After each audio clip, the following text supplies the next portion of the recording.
Hello, mga kamaster, maraming salamat po sa lahat ng tumatangkilik ng The Secretly Rich Man, Gerald Crawford Story. Paki-follow and subscribe mga master para sa mga susunod pang mga kabanata. The Secretly Rich Man. By 2 Ears is Body. Kabanata 281, ikaw ba ang pangkalahatang tagapamahala dito, Miss Thornton? Hindi maitago ni Gerald ang kanyang nakagulat na ekspresyon habang inilalagay niya ang tanong ni Win. Sa pamamagitan lamang ng isang sulyap sa kanyang pag-uugali, nadama niya ang kanyang labis na pagkakaroon ng babaeng presensya, at hindi pa dati nakaramdam siya ng isang aura na kasing lakas nito. Bakit? Hindi ba ako parang isa sa iyo? Panipi. Sumakay si Win, nakangiti habang tinitingnan niya si Gerald sa pamamagitan ng salamin sa likuran. Oh, sa pamamagitan ng paraan, dapat mong ihinto ang pagtukoy sa akin bilang miss. Ginagawang matanda ako. Dahil 10 taong gulang lamang ako kaysa sa iyo, tawagan mo lang ako sa aking pangalan. Panipi. Sumimangot si Win, mukhang mabagsik. Sige na, hindi na ako tatawagan na miss ka na ni Thornton. Tumango si Gerald. Paf! Si Win kahit papaano ay naiinis sa tugon ni Gerald, at pinakawalan niya ang isang pusong pagtawa. Una nang nais ni Gerald na magkaroon ng isang pag-uusap tungkol kay Win at sa kanyang pamilya, salamat sa isang matagal na pag-aalinlangan na lumulutang sa likuran ng kanyang isipan ang huling pangalan ni Minnie ay Thornton. Ginawa nitong magtaka si Gerald kung pinalaki ba ni Win ang bata. Ngunit dahil ang isang paksa tulad nito ay magiging masyadong personal, iniwan ni Gerald ang pag-iisip. Huminto si Win sa pamamagitan ng isang supermarket sa daan pauwi, at kalaunan ay lumitaw na may ilang malalaking bag ng mga pamilihan. Ito ay tulad ng nahulaan ni Gerald, malinis at malinis ang bahay ni Win. Matapos ang isang simpleng paglilibot sa paligid ng bahay, walang mga palatandaan ng anumang mga kalalakihan. Ang maliit na katotohanan iyon kahit papaano ay naging mas komportable si Gerald. Pagkatapos ay ipinakita ni Win ang kanyang mga kasanayan sa pagluluto sa kanya. Sa loob lamang ng ilang minuto, hinagupit niya ang isang talahanayan ng mga kanais-nais na pinggan, mas mahusay kaysa sa anumang pinaglingkuran nila sa Wayfair Mountain Entertainment. Ang sinumang nagpakasal kay Win sa hinaharap ay higit pa sa mapalad na magkaroon ng asawa tulad nito. Hindi sa banggitin kung paano siya talagang mahusay sa mga pag-uusap. Matapos may hatid ang pinggan, nadama ni Gerald na si Win ay lumago ng kaunti, na parang ang dalawa ay nakilala ang bawat isa sa mahabang panahon. Si Win ay naayos ang kanyang mga mata kay Gerald. Mas lalo siyang naakit ng personality ni Gerald's down-to-earth. Sa karaniwan, ang kanilang pag-uusap ay mabilis na kinuha habang natural silang nagbukas. Nakatitig si Win kay Gerald habang pinapahingan niya ang kanyang rosy cheek sa kanyang mga palad. Gerald, dapat kang maging mousy sa tungkol sa ama ni Minnie, di ba? Well, hindi talaga, sagot ni Gerald, na may kaunting awkwardness. Ngumiti si Win habang tinusok ang kanyang tingin kay Gerald. Talaga, habang nagluluto ako kanina, napansin kong ikaw ay uri ng pag-scan sa aking silid. May hinahanap ka ba, Panipi? Ang kanyang deadshot titig ay gumawa ng kanyang puso na laktawan ng kaunti. Si Win ay hindi isang tao na gulo, na napansin ang bawat solong paglipat ni Gerald sa sandaling siya ay pumasok sa kanyang bahay. At ang bawat solong salita na sinabi niya ay eksakto kung ano ang nasa isip niya. Ang sitwasyon ay naging pakiramdam ni Gerald tulad ng isang mag-aaral sa elementarya, kung saan nakalantad ang lahat ng kanyang mga saloobin. Huwag mo ring isipin ang pagtatago ng anuman sa akin. Ang totoo, wala akong itago mula sa iyo kahit papaano. Iniwan kami ng ama ni Minnie, at palagi kaming dalawa lang. Karaniwang ginugugol ni Minnie ang kanyang oras sa kindergarten habang nagtatrabaho ako sa aking kumpanya. Dadalhin ko siya upang magtrabaho sa katapusan ng linggo. Narito ang problema. Noong nakaraang linggo, ang isang pagsalakay sa kapital ng ilang masamang bastard ay pinilit ang marami sa maliit at katamtamang mga establishmento ng Mayberry na wala sa negosyo. Diyos! Sobrang stress ako. May isang oras na ito, kung saan ako ay napabagsak tungkol dito na ako ay dumulas at hindi sinasadyang nahulog si Minnie sa isang ilog. Wala kang ideya kung gaano ito natatakot sa akin, at alam ng Diyos kung gaano ko nais na magkaroon ako ng isang tao sa tabi ko upang matulungan akong mabigyan ng maayos ang mga bagay. Panipi. Habang ibinaba ni Win ang ilang baso ng pulang alak, ang kanyang magandang mukha ay nagsimulang mamula, na naging dahilan upang siya ay magmukhang mas malabo at kaakit-akit. Lantaran, si Gerald ay palaging naaakit sa mga kababaihan na nasa paligid ng kanyang edad o mas bata kaysa sa kanyang sarili. Hindi talaga siya nakikipag-ugnay sa mga may sapat na kababaihan na nasa kanilang 30s. Lalo na hindi sa isang napakagandang ngunit may pag-uugali na babae tulad ni Win. Hindi mapigilan ni Gerald na tumitig sa napakarilag na paningin sa harap niya, ang kanyang puso ay tumulo sa kanyang dibdib na parang baliw. Sa pag-iisip na iyon, inanyayahan lamang siya ni Wayne para sa hapunan bilang isang mabait na kilos, at si Gerald ay nakaramdam ng kaunting awkward kapag pinalaki niya ang paksa ng paghahanap ng isang tao. Hindi siya sigurado kung hindi niya maintindihan ang kanyang mga salita. Miss Wayne, mas maaga sa iyo na nabanggit na ang ilang binata ay sumalakay sa kabisera ng Mayberry. Ngayon, ano ang ibig mong sabihin doon? Panipi. Oh, tungkol doon. Na, wala ito? Ngunit narinig mo ang pinakamasamang tao ni Mayberry na si Gerald Crawford, di ba? Siya ang taong masyadong maislan sa pananamit na nagmamay-ari ng Mayberry Commercial Street. Panipi. Ang tono ni Wayne ay napuno ng galit. Halos namatay si Gerald sa isang bibig ng patatas. Kabanata 282. Mula noong kailan siya naging masasamang kabataan sa Mayberry? Well, syempre narinig ko siya. Ngunit narinig ko lang ang mga magagandang bagay. Ang mukha ni Gerald ay nag-flush ng bit na pula sa kahihiyan. Ano ang ibig mong sabihin sa mga magagandang bagay? Hindi mo ba alam kung paano gumagana ang mga negosyo? Ilang oras na ang nakalilipas, namuhunan si Gerald ng malaking kapital sa mga pangunahing negosyo ng Mayberry. Ito ay maaaring parang isang paglipat ng kuryente, ngunit maraming iba pang mga negosyo sa pamayanan ng Mayberry ay nakascrewed din, walang salamat sa kanya.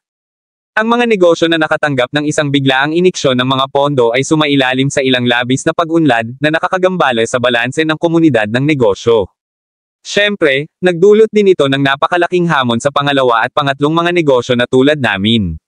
Maraming tao mula sa pamayanan ng negosyo ang napupuot sa kanya sa buto. Panipi. Tapos na si Wayne. Ibinaba ni Gerald ang kanyang cutlery at hinaplos ang kanyang ilong. Siyempre, alam niya ang lahat tungkol sa mga napakalaking pamumuhunan na pinag-uusapan ni Wayne. Kinakatawan niya ang kanyang kapatid na babae habang namumuhunan sa mga proyektong iyon, kasama na ang pagpopondo ng Scott Howe Elementary School at iba pang mga katulad na proyekto. Hindi ito naisip ni Gerald at ginawa lamang ang lahat ng sinabi sa kanya ng kanyang kapatid na babae. Matapos gawin ito, gayunpaman, hindi siya nag-uusap sa anumang mas malalim. Hindi alam sa kanya, ang pag-agos ng malalaking pondo ay nagambala sa balanse ng ekonomiya ng Mayberry. Upang mailagay ito sa isang paraan, siya ang dahilan kung bakit nag-aalala si Wayne tungkol sa kanyang pamumuhunan. Nagresulta ito sa kanyang pagpapabiye kay Minnie, kung saan sa kalaunan ay nawala siya sa kanya at hayaan siyang mahulog sa tubig. Hindi mapigilan ni Gerald ngunit ngumiti ng mapait. Sapat na pakikipag-usap mula sa akin. Tama, kaya Gerald, sisimulan mo na ang iyong internship sa lalong madaling panahon, hindi ba? Ano mang mga magagandang lugar sa isip? Panipi. Ito ay tila ngayon na si Wayne ay magtanong. Si Gerald ay matapat at mabait, ngunit mula sa paraan ng pagbihis niya at ang cellphone na ginamit niya, masasabi ni Wayne na nagmula siya sa isang mahirap na pamilya. May kabaitan sa loob ng puso ni Wayne, at lahat siya ay nababahala sa hinaharap ni Gerald. Hindi ko napagpasyahan kung saan ako pupunta. Sagot ni Gerald. Mabuti iyon. Kung wala kang lugar na pupuntahan, malugod kang tinatanggap sa aking kumpanya. Doblehin ko ang iyong sweldo, at hanggat sinusundan mo ako, ginagarantiyahan kong makakabili ka ng iyong sariling bahay sa Mayberry sa loob ng 5 taon. Panipi. Kahit papaano, tinukso si Wayne na panatilihin si Gerald sa tabi niya. Ang kanilang pag-uusap ay nagambala ni Minnie. Mommy, ano ang kailangan mo kay Uncle Gerald upang bumili ng bahay? Hayaan mo na lang siyang manirahan dito sa amin. Kapag lumaki ako, magkakaroon ako ng aking sariling bahay, upang mabuhay ka kasama si Uncle Gerald. Panipi. Minnie, ano ang tungkol sa iyo? Paano mabubuhay si Mommy kasama si Uncle Gerald? Ang mga mag-asawa lamang ang pinapayagan na mabuhay ng magkasama, naiintindihan mo ba? Panipi. Hindi mapigilan ni Wayne ngunit ngumiti ng mapait. Naiintindihan ko na ngayon. Ibinaling ni Wayne ang kanyang pansin kay Gerald, para lamang makita siyang nakangiti ng tahimik. Dapat mong isaalang-alang ang alok, Gerald. Ang aking kumpanya ay maaaring maliit, ngunit mayroon itong isang mahusay na hinaharap. Panipi. Tumango si Gerald bilang tugon. Naisip niya kung ano ang iisipin niya sa sandaling natuklasan niya na siya talaga ang Gerald na nag-ulo sa kanyang kumpanya. Gayunman, mula sa pag-uusap, alam niya na medyo responsable siya sa mga doldrums na kinakaharap ng kumpanya ni Wayne. Hindi lamang ito papansinin ni Gerald. Pinunasan ni Minnie ang kanyang bibig ng isang napkin. Mommy, puno na ako. Maaari ko bang makuha ang aking mga laruan mula sa ibaba? Gusto kong sumama sa akin si Uncle Gerald. Panipi. Anong mga laruan? Kung nais mo ng mga bagong laruan, kailangan mong maghintay hanggang bukas. Iyon ay kapag dadalhin ka ni mommy sa tindahan ng laruan. Panipi. Hindi, nais kong sumama sa akin si Uncle Gerald. Sa puntong ito, si Minnie ay tila may gusto kay Gerald. Mahigpit na hinawakan ng kanyang mga kamay ang mga braso ni Gerald na tumanggi na bitawan. Hindi okay, sasamahan ko si Minnie sa tindahan ng laruan. Babantayan ko siya, kaya huwag kang mag-alala. Panipi. Pagkatapos nito ay nagawa, dinala ni Gerald si Minnie sa hagdan kasama niya. Habang papunta sila, nakadikit si Minnie sa tabi ni Gerald. Bagaman nasisiyahan siya, naiinis siya ng kaunti. Walang alinlangan na si Win ay isang malakas na babae, ngunit kahit gaano kalakas ang dapat niyang maging, siya ay isang babae pa rin, at si Minnie, isang walang ama. Gusto mo akong makasama, Minnie? Tanong ni Gerald. Oo. Tumango si Minnie Thornton. Bakit? Ito ay dahil ikaw ay isang mabuting tao, hindi katulad ng masamang tao na patuloy na pumupunta sa aking bahay. Tinamaan niya si mommy, at kung minsan ay tinamaan din niya ako. Panipi. Nagulat si Gerald sa mga salita ng maliit na batang babae. Sa una, nais lamang niyang matuto ng higit pa tungkol sa kanilang pamilya, inaasahan na maaari niyang ibigay sina Minnie at Win na may mas maraming tulong. Tiyak na hindi niya inaasahan na makakarinig ng isang bagay na tulad nito mula kay Minnie. Ang mga masasamang tao, nangangahulugan ba na ang mga relasyon sa lipunan ni Win ay medyo komplikado din? At sino sa kanilang tamang pag-iisip ang magpapatalo sa isang bata tulad ni Minnie? Kabanata 283. Ngayon, na ang matagumpay na babaeng matagumpay sa lipunan ay walang isang tao sa likuran niya. Matapos marinig ang tungkol sa makabuluhang iba pa ni Win, si Gerald, nang walang maliwanag na dahilan, ay nakaramdam ng isang mabilis na pakiramdam ng pagkabigo. Nais niyang tulungan si Win, hindi lamang dahil siya ay maganda, kundi pati na rin sa kanyang anak na si Minnie, ang maliit na batang babae na sinimulan niyang makahanap ng pabor. Marahil ito ay dahil na-save niya ang buhay ni Minnie. Nagbigay ito sa kanya ng isang pakiramdam ng pagiging ama, kung saan automatikong nadama niya ang pakiramdam ng pagmamahal sa magulang sa tuwing nagkakilala sila. Gayunman, ang mga bagay ay tila mas komplikado kaysa sa naisip na una. Marahil ay hindi hinihiling ni Win ang kanyang tulong. Tulad ng para sa kanyang pagkabigo, ito ay dahil naisip talaga ni Gerald na si Win ang ganitong uri ng babae. Bakit sasabihin ni Minnie na ang isang tao ay darating upang hanapin siya? Ito ay pribadong buhay ng ibang tao, at wala ito sa kanyang negosyo. Kaya pagkatapos bumili ng Minnie ang kanyang bagong laruan, ibinalik siya ni Gerald sa kapitbahayan. Nang walang paliwanag, biglang hinawakan ni Minnie ang braso ni Gerald. Hindi niya alam kung ano ang nakita niya, ang kanyang masayang ekspresyon ay nawala, at ang kanyang mukha ay naging mapatla. Nakita niya na ang kanyang mga mata ay nakatitig mismo sa isang malaking itim na Mercedes-Benz na nakapark sa tabi ng daanan. Ang sasakyan ay wala doon. Ano ang bagay, Minnie? Tanong ni Gerald sa pagkabigla. Si Uncle Gerald, ang masamang tao ay narito muli, at iyon ang kanyang kotse. Siya ang tumama kay mommy at ako. Panipi. Ang katawan ni Minnie ay nanginginig sa takot, at agad siyang nagtago sa likuran ni Gerald. Si Gerald ay bahagyang nagulat nang makita niyang walang laman ang kotse. Maaari lamang itong sabihin na ang driver ay dapat na pumasok sa bahay. Matapos kumain sa bahay ng isang tao, walang paraan na lalakad lang siya at magpanggap na walang nangyari. Halika, Minnie. Pumasok tayo. Panipi. Agad na kinuha ni Gerald si Minnie at sumugod sa itaas. Pagdating niya, nalaman niya na ang pintuan ay naiwan kay Ajor. Sa loob, isang malaking kaguluhan ang naganap. Nagdala ka ba ng ibang lalaki sa bahay? Bakit may 3 hanay ng cutlery sa mesa? Panipi. Ang kanyang tinig ay raspy, at siya ay tunog tulad ng isang may edad na tao. Ikaw ay mabaliw, Damien Rai. Ang nangyayari sa aking pamilya ay wala sa iyong negosyo. Galit na nagalit si Win. Kaya tila may ibang tao dito. Win, nakalimutan mo na ba ang napagkasundoan namin sa kalahati ng 1 buwan? Tutulungan kita na mapanatili ang iyong negosyo upang mabigyan ka ng mga pondo upang maaari mong hilahin. Sa pamamagitan ng mahirap na oras na ito, ginawa ko ang lahat para sa iyo, at bilang kapalit, nangako kang makasama ako. Paano pa sa palagay mo ang iyong maliit na pagtatatag ay nakatiis sa suntok mula sa komersyal na kalye ni Gerald? Gusto mo na bang mag-bust ngayon? Panipi. Ngayon na tinulungan kita, mayroon ka pa ring nerve upang makipag-ugnay sa ibang lalaki. Hehe. Sige. Makokolekta ko ang interes ngayon. Matagal na akong nais na mag-F*6 sa iyo ngayon, at hindi ko na mapigilan ang 1 minuto pa. Panipi. Ang sumunod sa susunod ay ang mga plato na lumilipad sa mesa at ang nakakasakit na pagkawasak ng clayware. Bumaba ka sa akin, anak ka ng isang B****. Shoal. Panipi. Sumigaw si Win sa bawat huling hininga.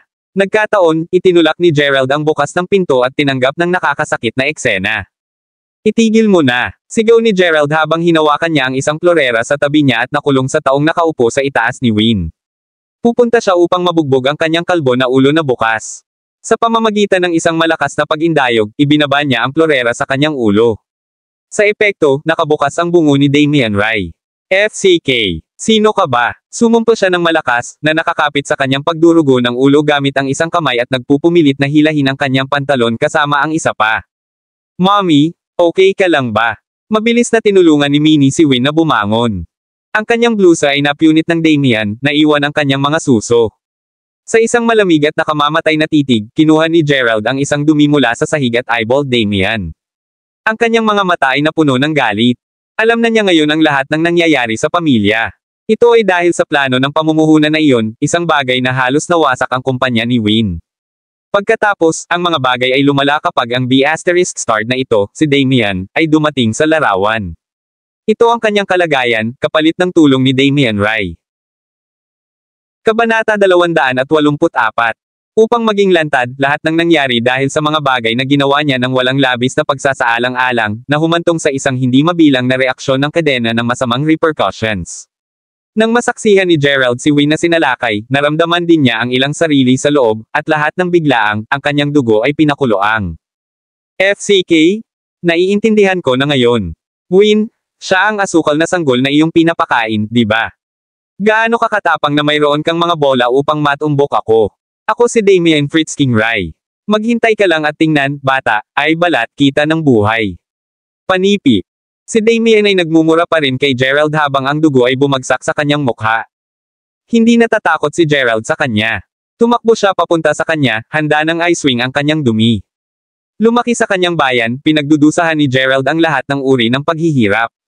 Dati siyang mahirap at mahiyain, ngunit medyo malakas siya.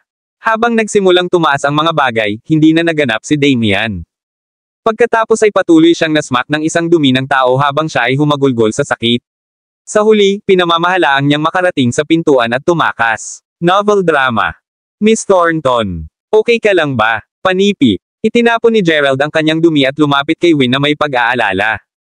Pinunasan ni Win ang kanyang luha at umiling-iling. Mabuti ako, ang anak na iyon ng isang B***, dumating siya sa ilang sandali pagkatapos mong umalis. Sa kabutihang palad, bumalik ka sa oras, kung hindi, magiging ako. Panipi. Mas mahusay na hindi pag-usapan ito, ngayon na i-save mo ang pareho namin, hindi kita may drag sa gulo na ito, kaya't mas makawala ka na ngayon. Si Damian Rai ay isang mapaghiganti na B** star, siya ay mula sa isa sa pinakamalakas na pamilya sa Mayberry. Mas mahusay ka na umalis ngayon bago siya tumingin ng magandang mukha sa iyong mukha. Panipi. Nag-flash ang panik sa kanyang mga mata. Walang nakakaalam kay Damian Rai na mas mahusay kaysa sa ginawa niya. Minsan ay narinig niya ang isang taong nabanggit na si Damian ay may crush sa isang service girl sa bar. Nais niyang samahan siya, ngunit ang kasintahan ng batang babae na iyon ay nagtrabaho din sa parehong bar, at nag-aatubili siyang pakawalan siya. Humakbang ang kasintahan upang pigilan siya. Bilang isang resulta, ipinadala ni Damian Rai ang kanyang mga guns upang talunin siya, pinutol ang kanyang mga hamstrings. Pagkatapos, ginahasa niya ang service girl at hayaan ang kanyang mga guns. Sa madaling sabi, si Damian Rai ay isang hindi makataong hayop. At mayroon siyang buong pamilya Rai sa likuran niya. Hindi ako natatakot sa kanya, bukod sa, sino ang nakakaalam kung ano ang mangyayari sa inyong dalawa kung aalis ako. Tiyak na hindi kanya pababayaan at ang iyong anak na babae. Panipi. Si Gerald ay talagang hindi natatakot sa kanya. Kung siya ay tatakbo mula sa eksena tulad ng isang puki, mas gugustuhin niyang tumalon mula sa gusali. Alam niya na hindi siya maaaring maging ganoong uri ng tao. Kumusta naman, kukuha ka ng mini at pumunta. Manatili ako, naniniwala ako na maaari kong kalmado ang kanyang galit. Panipi. Sabi ni Win habang hinuhuli niya ang labi. Naunawaan ng lahat kung ano ang tunay na ibig niyang sabihin. Kung iyon ang kaso, sa palagay ko dapat nating itago para sa pansamantala. Alam ko ang isang ligtas na lugar, maaari kang sundan at ni Minnie, kaya hindi mo kailangang mag-alala tungkol kay Damian. Alam ko sa isang katotohanan na may iba pang mga paraan upang malutas ang bagay na ito. Panipi. Hindi pinaplano ni Gerald na ilantad ang kanyang pagkakakilanlan, ngunit binigyan pa rin niya si Win ng isang matatag na hitsura. Ang pangunahing dahilan ay ang kanyang telepono ay nasira na ngayon, at hindi niya makontak si Zack at ang iba pa. Ang tanging magagawa niya muna ay itago, at pagkatapos ay palitan ang kanyang sirang telepono. Naniniwala siya na ang kanyang plano ay hindi magdadala sa kanya ng labis na problema. Sa huli, si Win ay isang babae pa rin, at wala siyang ideya kung ano ang gagawin pagdating sa mga ganitong sitwasyon. Nakatitig sa nakakumbinsi na mga mata ni Gerald, maaari lamang siyang tumango. Matapos ang pag-iimpake ng kanilang mga item, ang tatlo sa kanila ay bumaba. Tulad ng nakarating sila sa kotse. Ang isang marangyang kotse ay biglang bumagsak sa mga kalye ng Mayberry, na sinundan ng 3 o 4 na komersyal na sasakyan. Lahat sila ay mukhang napaka-intimidate. Ang mga sasakyan ay dumaan sa maliit na kapitbahayan, hinaharangan ang lahat ng mga pasukan. Pagkatapos, si Damian, na may sugat na ngayon ay bahagyang nakabalot, ay na-escort mula sa kanyang sasakyan. Hindi alam kung anong utos ang mag-utos, ang kanyang mga guns ay sumugod sa hagdan. Nang makita kung ano ang nangyayari sa labas ng kanyang bahay, naging mapatla ang mukha ni Win, at kahit na medyo natatakot si Gerald. Kung mag-iwan si Gerald ng 1 minuto mamaya, marahil ay masisira siya hanggang kamatayan. Ito ay tumagal sa kanya ng maraming pagsisikap na makarating sa kinaroroonan niya ngayon, at kung siya ay masasaktan sa kamatayan tulad nito nang walang kaalaman ni Zack at ang iba pa, siya ay patay na karne. Pumunta sa Ginoo, magmaneho. Dalhin kami sa mga slums malapit sa bagong built na Scott Howe Elementary School. Nagmamadali na sinabi ni Gerald. Humakbang ang driver sa pedal at tumakas sila sa eksena. Tila kinuha ng driver ang pag-igting na nangyayari at nais na umalis sa lugar sa lalong madaling panahon. Nagsimula siyang bumilis. Sa pagtingin sa bintana ng kotse, nahuli ng mga mata ni Damian ang paningin ng kotse. Nakatayo siya sa ibaba at lumingon sa kanyang ulo, habang tinitingnan niya ang direksyon ng taxi na may hinala. Kabanata 285. Jeez. Nagtataka ako kung sino ang gulo kay Damian Rai, sa palagay ko hindi ito magtatapos ng maayos para sa taong iyon ngayon. Panipi. Ang driver ng taxi ay malinaw sa pagkabigla habang nagmamaneho siya. Malinaw na kilala niya si Damian Rai at narinig ang kanyang pangalan dati. Medyo nalilito si Gerald. Sino si Damian Rai at saan siya nagmula? Mas malakas ba siya kahit na si Flynn Lexington mula sa Mayberry Commercial Street? Panipi. Tanong ni Gerald sa driver. Matapos kumuha ng isang silap sa likuran ng kotse, parang hindi sumunod si Damian. Pinakawalan ni Gerald ang isang buntong hininga. Ahem, paano ko may lalagay ito? Si Flynn Lexington ay talagang isang malakas na figure sa Mayberry, mayroon siyang buong Mayberry International Inc. sa likod ng kanyang likuran. Tulad ng para kay Damian Rai, siya ay mula sa pamilyang Rai, isa ang pinakamayaman na pamilya sa Mayberry. Siya ang pinsan ni Henry Rai, ang dating pinuno ng Rai Group. Kahit na ang Mayberry International Inc., ang una, ito ay isang dayuhang kumpanya na naitatag sa Mayberry sa loob lamang ng 10 taon. Sa kabilang banda, naiiba ang Rai Group. Ito ay narito sa loob ng 40 taon, at ang Rais, isang lokal na pamilya ng mafia, ay may malalim na ugat dito sa Mayberry. Panipi. Hindi mahalaga kung gaano kalakas ang Mayberry International Inc., hindi pa rin sila mga estranghero sa lupang ito. Gayunpaman, ang parehong Rai Group at Mayberry International ay tila magkakasabay. Panipi. Ang driver ay tulad ng isang chatterbox na hindi titigil sa pakikipag-usap sa sandaling binuksan niya ang kanyang bibig. Habang ipinakilala ng driver ang mga Rai sa kanya, sinimulan ni Gerald na alalahanin ang kanyang mga nakaraang alaala, lalo na tungkol kay Henry Rai. Naalala niya na minsan ay nagkaroon siya ng isang maikling engkwentro sa mga Rais dati. Ngunit kailan iyon? Bakit nawawala sina Chad at Danny Zanders mula sa Mayberry? Ano ang naging sigaw ni Alice na hindi siya maglakas loob na lumabas sa kanyang dormitoryo? Sa huli, kahit na ang kanyang mga magulang ay maaaring gumawa ng anuman, at kailangan nilang humingi ng tulong kay Zack Lyle upang malutas ang issue.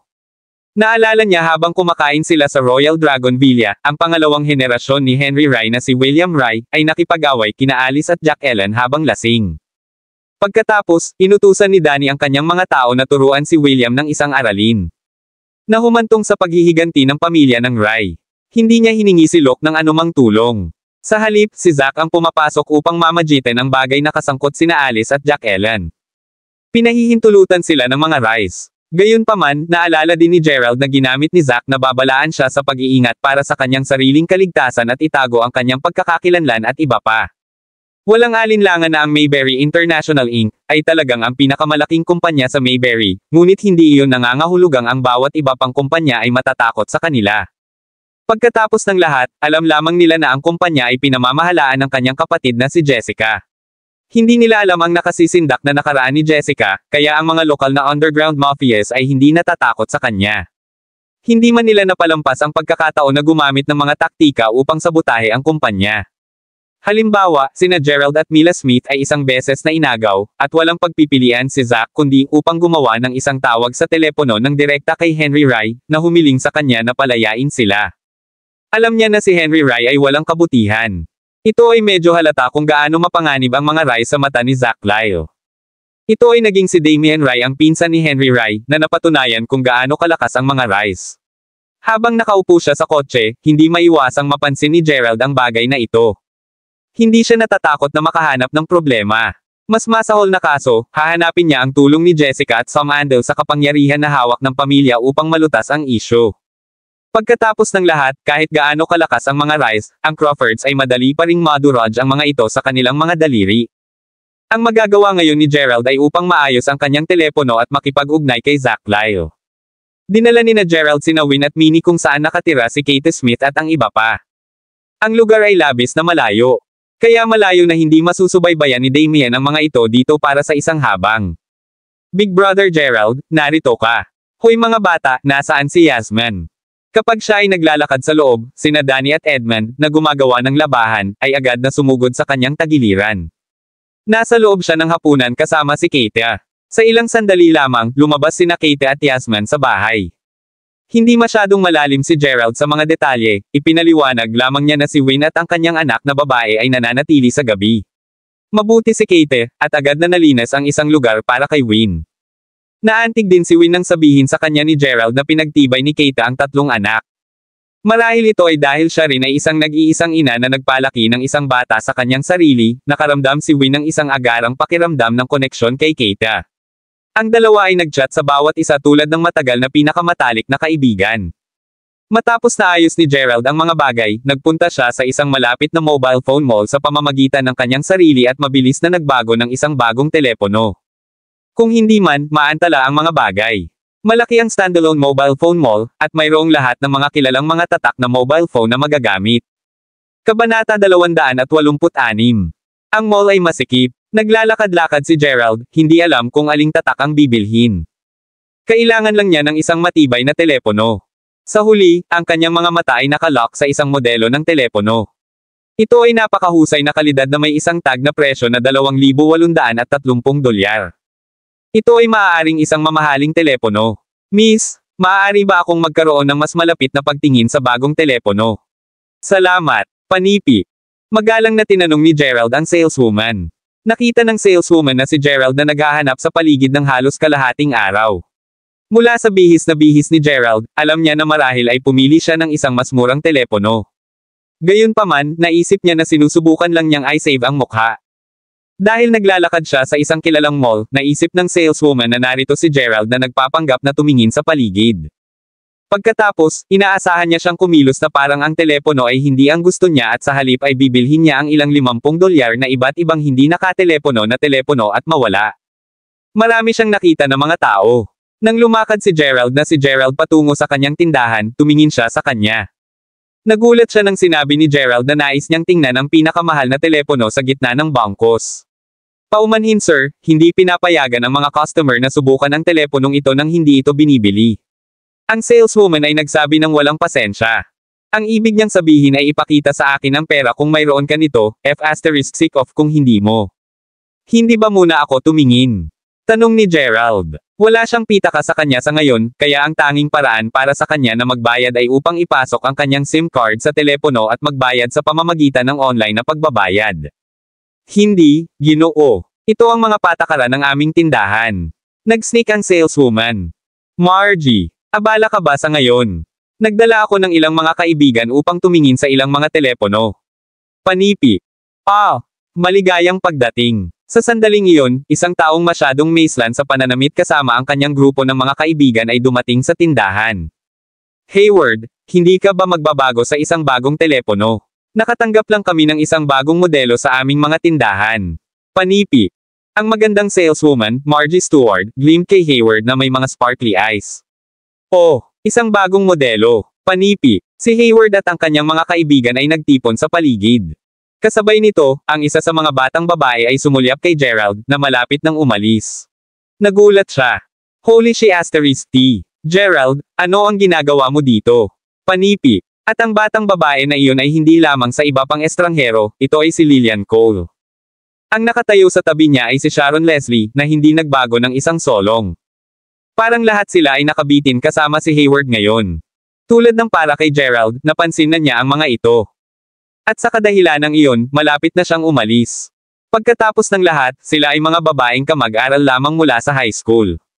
Ang kanilang pagkakaibigan ay matagal na, at walang gaanong pag-uusapan nila. Bukod dito, marahil ay kinutya nila siya sa kung paano siya tumingin, at ayaw ni Gerald na ipanganak ang kanyang sarili hanggang sa kung saan hindi niya mapigilan ang kanyang mga kamao. Kaya, naglakad lang siya palayo. Ngunit kahit gaano pa siya sinubukan na mawala, nabigo pa rin siya. Bakit ka pa nandito, bibili ka rin ba ng bagong telepono? Oh my, narito ka talaga upang makakuha ng isang bagong telepono, mayroon ka bang pera? Maghintay, kailangan mo bang lumipat, at iniisip mo pa ring bumili ng cellphone? At mayroon kang mga bola na makarating sa kilalang tindahan ng tatak na ito. Panipi, sinabi ni Lillian na may nagulat na ekspresyon. Si Sharon, na nakatayo sa gilid, ay tumingin kay Gerald at inalog ang kanyang ulo ng isang mapang-uyam ng ngiti. Kabanata 287.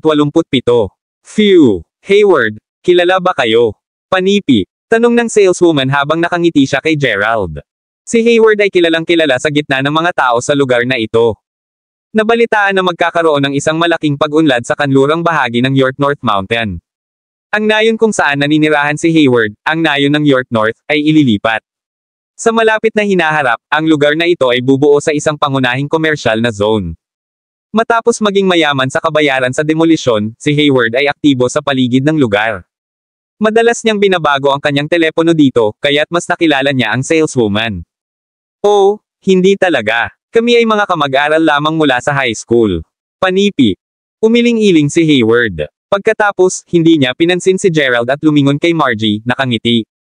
Margie, ano ang tungkol sa teleponong inirerekomenda mo?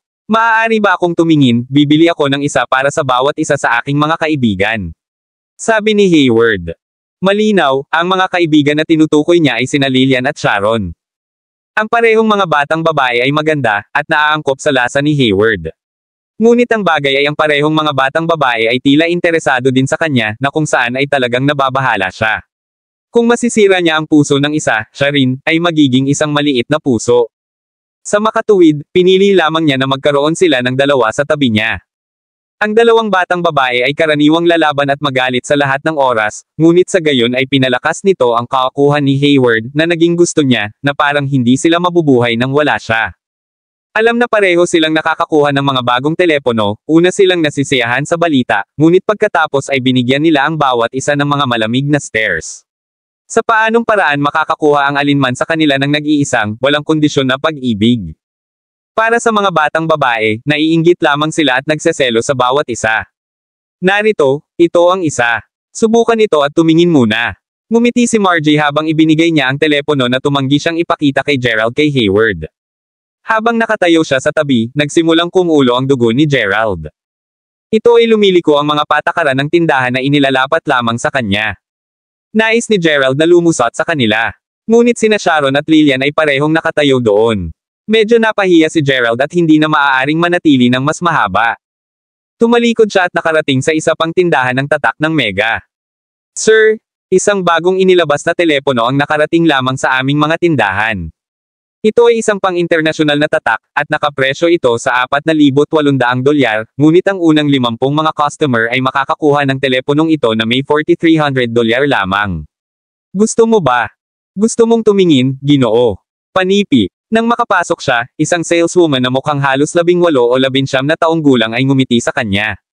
Maaari niyang sabihin na siya ay medyo nakalaan. Mukha siyang isang bagong dating dito, na gumagawa ng kanyang trabaho nang hindi hinuhusgahan ang sangkap ng isang tao. Ngunit ang presyo ng telepono ay tiyak na nagbigay sa kanya ng isang malaking pagkabigla.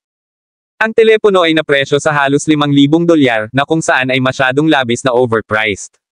Ngunit gayunpaman na may mas malapit na inspection sa mga tampok at tatak ng telepono, naintindihan niya kung bakit mahal ang telepono. Ang alingaw-ngaw ay maraming mga politiko at kapitan ng militar ang gumagamit ng ganitong uri ng telepono. Ang mga pag-andar ng teleponong ito ay medyo malakas at maaasahan ang kalidad. Maaari rin itong maitago ang privacy ng gumagamit. Ito ay mas mahusay kaysa sa $2,830 na telepono. Sir, ito ang pinakamahal na modelo sa aming tindahan na may mga pro tampok. Maaari ka ring tumingin sa ito, ang presyo ay nagsisimula sa $10-30 lamang. Panipi. Inisip ng saleswoman na natakot niya si Gerald habang mukhang natigilan siya. Sino ang hindi mabigla ng isang telepono na may $5,000 na tag ng presyo? Karamihan sa mga ordinaryong tao ay hindi kayang bayaran, kaya nagmadali siyang inirerekomenda ng iba pa. Para sa isang megastore na may isang malaking brand na telepono na tulad nito, medyo normal para sa kanila na ibenta ang pinakamurang telepono na may $1,000 bilang panimulang presyo. Hindi yun kinakailangan, ipakita lamang sa akin ang pinakamahal na telepono dito. Sa pamamagitan ng paraan, maaari ba akong humiram ng isang SIM card pin? Ngumiti si Gerald. Oo, Ginoo. Ibinigay ng saleswoman ang parehong telepono at ang pin kay Gerald. Ang mall ay isang mobile phone specialty mall, kaya mayroong mga security guard na nagpapatrolya sa pasukan. Bukod dito, mayroon ding isang espesyal na kagamitan sa scanner, kaya't walang sino man ang dapat matakot na mawala ang kanilang mga pitaka o makawan. Nang matanggap ang mga hiniling na item, ang unang bagay na ginawa ni Gerald ay ipasok ang kanyang SIM card sa loob nito. Kabanata 288. Holy moly! Ano ang sinabi mo lamang kay Margie? Ang teleponong ito ay nagkakahalaga ng $2,830. Baliw iyon. Panipi. Kasabay nito, ang nagulat na si Hayward ay naririnig na nagmula sa mobile phone store na hindi masyadong malayo. Si Sharon at Lillian na nasa tabi niya ay medyo nagulat din. Tiyak na nabigla sila sa presyo ng telepono. Sinubukan nila ang mga pag-andar at tampok ng telepono, lahat ng ito ay talagang mahusay. Ang kalidad ng kamera ng telepono ay malinaw at presko, at para sa mga magagandang batang babae tulad nina Sharon at Lillian, ang pagkakaroon ng isang telepono na may isang mahusay na kamera ay mas mahalaga kaysa sa anupaman. Lahat sila ay tumingin kay Hayward na inaasahan, naghihintay para sa kanya na bumili ng isa para sa bawat isa sa kanila. Ang mga kwintas ng malamig na pawis ay bumagsak sa noo ni Hayward. No!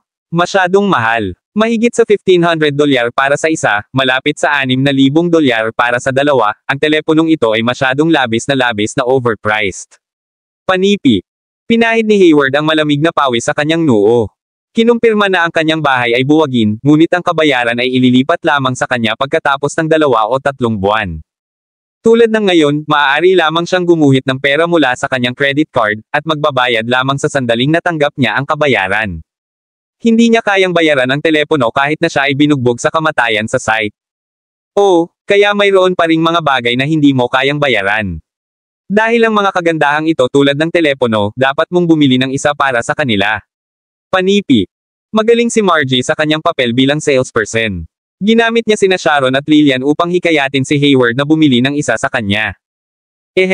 Baka hindi ngayon, makikita natin sa susunod. Teka, umalis tayo sa ibang lugar. Panipi. Dinala niya sina Sharon at Lillian sa ibang lugar. Naiwan si Margie. Ito ay tumagal sa kanya ng labis na pagsisikap upang maakit si Hayward sa kanyang tindahan, ngunit pinamamahalaan pa rin niya na lumayo.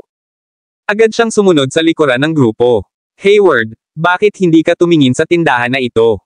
Ang mga ito ay isang kilalang tatak din, at kahit na bumili ka ng kanilang pinakamababang modelo, ang telepono ay maaakit pa rin ang pansin ng maraming tao. Nagsalita si Lillian. Well, tingnan natin noon. F*6, ang pinakamababang dulo ay nagsisimula sa $1,000. Panipi. Lumapit si Hayward sa tindahan at bumagsak ang kanyang panga nang makita niya ang presyo ng telepono. Hindi sa banggitin, mayroong isang pang-promosyong kaganapan para sa $1,500 na telepono. Hindi niya maitago ang kanyang pagkabigla sa oras na ito at sinabi niya, bakit hindi tayo pupunta sa ibang lugar? Parehong nabigo sina Sharon at Lillian. Ang $1,000 para sa isang telepono ay talagang mahal, ngunit malapit na siyang makatanggap ng isang malaking halaga ng pera sa sandaling ang kanyang bahay ay napunit para sa kaunlaran. Paggastos ng kaunting pera sa kanila. Hindi ba masasaktan ng tama? Hindi ito tulad ng hiniling nila sa kanya na bilhin sila ng $5,000 na telepono. Tulad ng malapit na magmakaawa si Lillian kay Hayward, nahuli niya ang isang bagay sa sulok ng kanyang mga mata. Naranasan lang niya na makita si Gerald na nagpasok ng kanyang SIM card sa isang telepono. Holy moly! Gerald, gusto mo ng isang multo na hindi titigil sa pagsunod sa amin, eh. Bukod dito, nasuri mo pa ba ang tatak ng telepono na iyong binibili? Paano makakaya mo ang isang magsasaka? Panipi. Wala si Lillian. Nang makilala niya si Gerald sa unang pagkakataon, wala nang masabi sa kanya. Ngunit ngayon, nasa tindahan sila kung saan hindi na kayang bilhin ni Hayward ang alinman sa mga telepono. At tulad ng malapit na silang umalis, nakita nila si Gerald dito, na dumulas ang mga telepono sa paligid at nagpapanggap na parang may makakaya niya. Sinaktan nito ang mga nerbiyos ni Lillian. Tumugon si Gerald sa isang nakakalibog na paraan.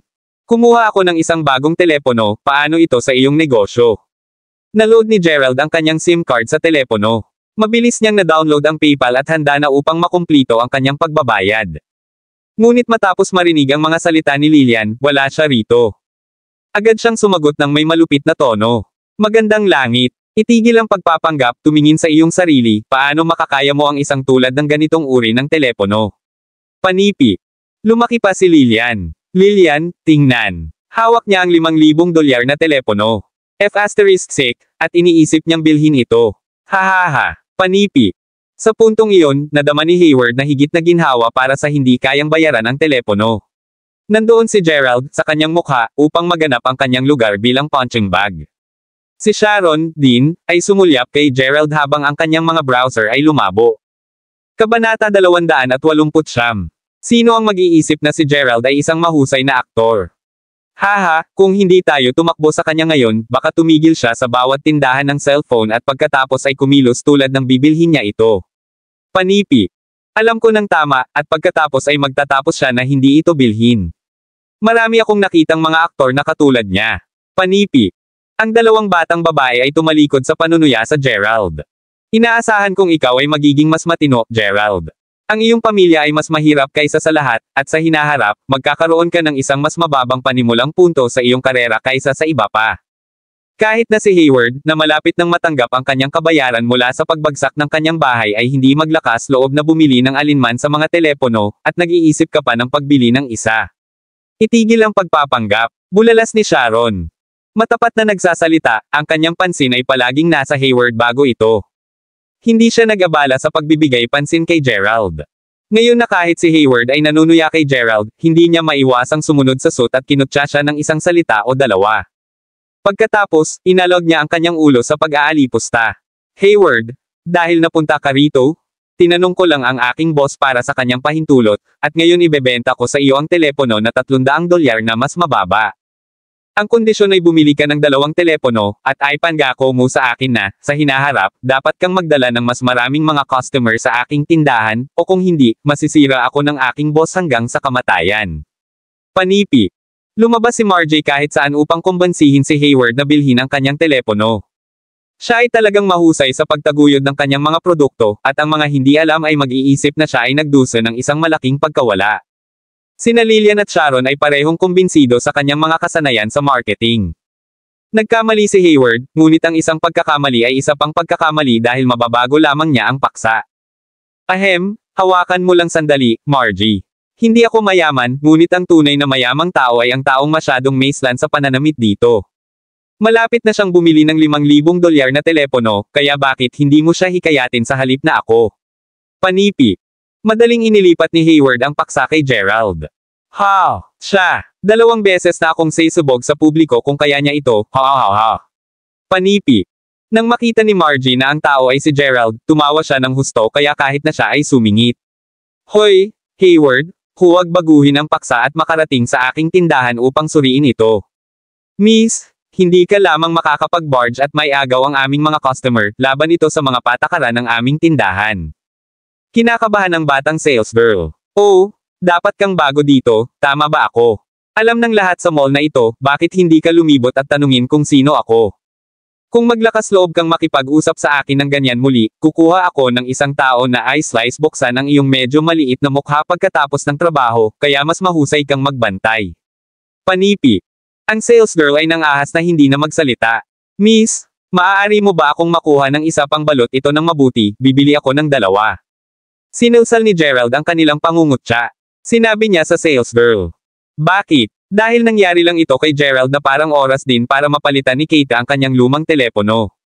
Dahil bibilhin niya ang isa, maaari rin siyang bumili ng isa pa para sa kanya. Holy she asterisk T. Narinig mo ba yan? Bibili siya ng 2. Ha. Panipi. Naririnig ito, ang karamihan ng tao ay sumabog sa pagtawa. Tiningnan ni Margie si Gerald ng labis, nagtataka siya kung saan nanggaling ang tulala na ito, at naniniwala na nagbibiro siya sa kanila. Ang sales girl ay sineseryoso ang kanyang mga salita at nagdala ng isa pa sa parehong telepono para kay Gerald. Ginamit ni Gerald ang kanyang telepono at nascan ang code ng pagbabayad, na kung saan ay sinundan ng isang tunog na, ding. Matagumpay ang pagbabayad. $8,740 na ibabawas mula sa PayPal account. Panipi. Holy she asterisk T. Ano? Ang prompt ng abiso ay malutong sa kanilang mga tainga. Natigilan ang karamihan. Lalo na si Hayward, na tumatawa ng labis na ang kanyang tiyan ay nasaktan sa ikalawang nakalipas. Baluktot pa siya mula sa pagtawa ng husto, at pagkatapos marinig ang prompt ng abiso, ang kanyang ngiti ay agad na napatay. Off! Nakatitig siya kay Gerald, nagulat. Bumagsak sa lupa sina Lillian at Sharon. Ang kanilang hininga ay medyo nanginginig sa sandaling iyon. Tumingin sila kay Gerald, ngunit hindi ito tumawid sa kanilang isipan na ang isang tulad niya ay makakabili ng 2 sa pinakamahal na mga telepono nang hindi na kailangang mag-isip ng 2 beses. Saan nakuha ni Gerald ang maraming pera? Nabigla rin si Margie, at naramdaman niya na ang kanyang mga pisngi ay nasunog na bago pa man niya sinampal ang sarili. Gerald, saan ka nakakuha ng maraming pera? Kinuha ni Gerald ang telepono at malapit nang umalis. Hinawakan ni Lillian ang braso ni Gerald. The asterisk man. Bilang mga guro, ang kanilang sweldo ay $750 hanggang $900 lamang bawat buwan, at nasaksihan lamang nila si Gerald na ginugol ang kanilang isang taong halaga ng sweldo sa 2 cellphone. Kabanata 270 na hindi makapaniwala. Maaari bang manalo siya ng loterya? At magkano ang nanalo siya? Malinaw na ang tanong ay nagbug sa Lillian at Sharon. Nag-aalala sila at nais na malaman ang sagot. Hindi mahalaga sa kanila kung ang pera ay ninakaw o ninakawan. Inaasahan lamang nila na hindi lamang siya nanalo ng loterya. Kung hindi man, magiging labis para sa kanila na hawakan. Mayroon akong mga bagay na dapat gawin, kailangang pumunta. Hindi pinansin ni Gerald ang kanilang mga katanungan dahil hindi siya obligadong sagutin sila. Tumalikod siya at lumakad ng malamig, iniwan silang nakatitig sa mga pinalawak na mata at bibig. Sa sandaling naglakad siya palabas ng pintuan, agad na tinawag ni Gerald si Zach Lyle kasama ang kanyang bagong cellphone. Sinabi niya sa kanya ang predicament na kinakaharap niya at magiging mahusay kung siya ay darating at kunin siya. Ipapaliwanag niya pa ang bagay na ito sa sandaling magkita sila at makakahanap sila ng mga paraan upang malutas ito sa lalong madaling panahon. Nabigla si Zach nang marinig niya ang balita. Kailangan niyang kumilos kaagad. Naghang si Gerald at ipinadala sa kanya ang kanyang lokasyon. Pagkatapos, bumalik siya sa bahay ni Kate. Tulad ng paglalakad niya ay pumasa sa pasukan ng Shoto Elementary School. Bigla siyang tumigil sa paglalakad. Bago siya, mayroong isang malaking pangkat ng mga tao at ilang mga maluho na kotse na humaharang sa pasukan. Sa tabi nito, ang isang taxi ay nasira, at ang mga whales ay maaaring marinig na nagmula sa gitna ng karamihan ng tao. Malinaw na araw na ang isang tao ay binugbog. Ang isa sa mga marangyang kotse ay nakakuha ng pansin ni Gerald na mukhang pamilyar. Ang kanyang puso ay tumigil sa pagbugbog sandali. Ito ay si Damian Rai. Hinabol niya sila. At sa wakas ay kinilala ni Gerald ang taxi, ito ang kanyang kinuha upang lumapit dito. Ang mga nakapalibot na manunood ay nanunood. Kinakabahan si Gerald, at nang lumingon siya sa direksyon na tinitigan ng lahat, sa kanyang kakilakilabot, napagtanto niya na ang isa ay binugbog ay ang dating driver ng taxi. Siya ay binugbog sa isang madugong pool. Ang kanyang katawan ay sumulpot sa lupa, at ang dugo ay dumula sa kanyang buong mukha. DMN ito? Sasabihin mo ba o hindi? Nasaan ang impyerno na iyon at ang B***** na iyon? Panipi. Umungol ng walang puso si Damian. Mr. Rai, patawarin mo ako. Hindi ko talaga alam, at kung alam ko, sasabihin ko sa iyo. Panipi. Ang driver ay nagsinungaling sa lupa, nagmamakaawa. Bumaba sila mula sa lugar na ito, at hindi ko alam kung saan sila nagpunta. F***sake, hindi pa rin niya sinasabi, binugbog siya ng mga lalaki. Ang kanyang mga guns ay lumingon upang mag-swing at basagin siya ng mga stick. Ang mga pagbugbog ay nagpatuloy sa loob ng ilang higit pang mga minuto, at ang mga manunood ay nakaramdam ng isang chill up ang kanilang mga spines. Patuloy na itinanggi ng driver habang siya ay binugbog hanggang sa siya ay walang malay. Napanood si Gerald mula sa gilid. Ang kanyang buong katawan ay nanginginig sa galit. At talagang inilipat siya ng driver. Ano ang ginawa niya? Ito ay dahil ibinaba siya ng driver at ang iba pa malapit sa pasukan ng mga slums, kaya walang paraan na hindi niya alam kung saan pupunta si Gerald. At medyo maliwanag na ang driver ay hindi sasabihin sa kanila. F***, hanapin mo ako ng pamilya ng driver na ito. Dapat alam niya kung nasaan sila, campaign ito, at nang ahas siyang magsinungaling sa akin. Masisira ko ang buong pamilya niya. Panipi. Umungol si Damian. Makinig ka sa sinumang nakakita ng isang magandang babae na may isang bata at isang 20 taong gulang na bata ngayon, pasulong at bigyan kami ng impormasyon.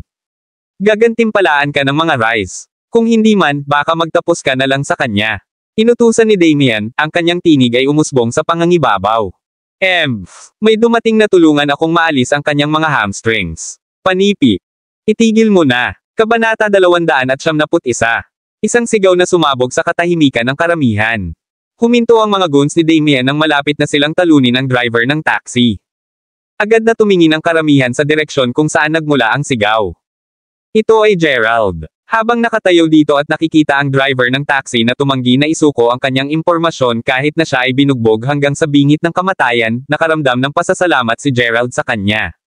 Ngayon, hindi lamang siya ay walang malay, ngunit ang kanyang pamilya ay kinaladkad din sa gulo na ito, at malapit na siyang maplok at pinutol ng mga goons ni Damian. Kahit na hindi makatao si Gerald, tatayo pa rin siya laban sa karahasan na ito. Naglakad si Gerald sa karamihan. Ako ang hinahanap mo, kaya bakit mo pinahihirapan ang driver? Sumulyap si Gerald kay Damian, malamig na bato. Ha, brat, sigurado akong natagpuan ka ng impyerno, tila tama ang aking gat. Panipi. Ngumiti si Damian sa sandaling nakita niya si Gerald. Kudlit. Mas maaga, inutusan ni Damian ang kanyang mga tauhan na pumapasok sa bahay ni Wayne Thornton upang makuha nila sina Gerald at Wayne. Siya ay nakatali upang turuan ang dalawa ng isang magandang aralin. Ngunit sa sandaling iyon, ang isang taxi ay biglang nagpabilis at nagtaboy palayo. Nag-igting ito ng pansin, lalo na mula kay Damian Rai, na sumulyap ng 2 beses patungo sa taxi at hindi naisip ito. Naisip niya sa kanyang sarili, kahit na nais ni Wayne na tumakbo ang bata, kailangan pa rin niyang magmaneho, ngunit ang kanyang sasakyan ay nakapark pa sa ibaba. Ang sumunod sa susunod ay kapag ang kanyang sariling mga kalalakihan ay nagmamadali at iniulat na wala ng isang bahay. Agad na pinagsama ni Damian Rai ang mga piraso. Dahil ito ay uri ng isang huling minuto na bagay, pansamantalang hiniram niya ang mga goons ng kanyang kaibigan mula sa pinakamalapit na kalye upang sundin sila. Ito ay lamang ng isang maikling 5 o 6 na minuto, kaya kung saan maaaring tumakbo si Wayne at ang kanyang anak. Shoot! F***, dapat sila ay nasa taxi na iyon. Agad siyang pumili ng surveillance camera ng shop at nakuha ang impormasyon ng plaka ng lisensya ng taxi at iba pang mga detalye. Pagkatapos, pinasimulan niya ang kanyang mga goons na taxi. Ang driver ay naging medyo hindi matiyak at hindi nakikipagtulungan sa kanila sa una. Napinilit nila siyang pamunuan lamang sila sa lugar na ito. Ngunit pagkatapos, tumanggi pa rin siyang isuko ang kanilang lokasyon. Ang nasa isip ng driver ay medyo simple. Wala siyang bahagi ng kanilang negosyo. Ayaw niyang sumalungat sa kanyang sariling budi upang ipagkanulo ang iba. Naisip niya na hahayaan niya si Damian at ang kanyang mga goons ay binugbog siya, pagkatapos ay iiwan nila siyang mag-isa.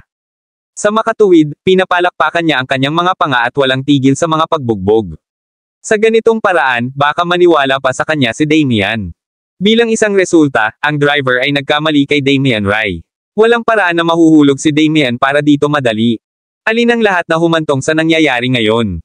Ngunit sa ngayon, hindi na mahalaga kay Damian, dahil ang brat na hinahanap niya ay lumabas sa kanyang sarili. Sabihin mo sa akin kid, saan napunta si Wayne? HM? Ngunit syempre, hindi mahalaga kung sasabihin mo ito o hindi, dahil tuturuan kita ng isang di malilimutang aralin sa paglaon. Panipi. Nag-sneer si Damian. Damian Rai, kilala kita.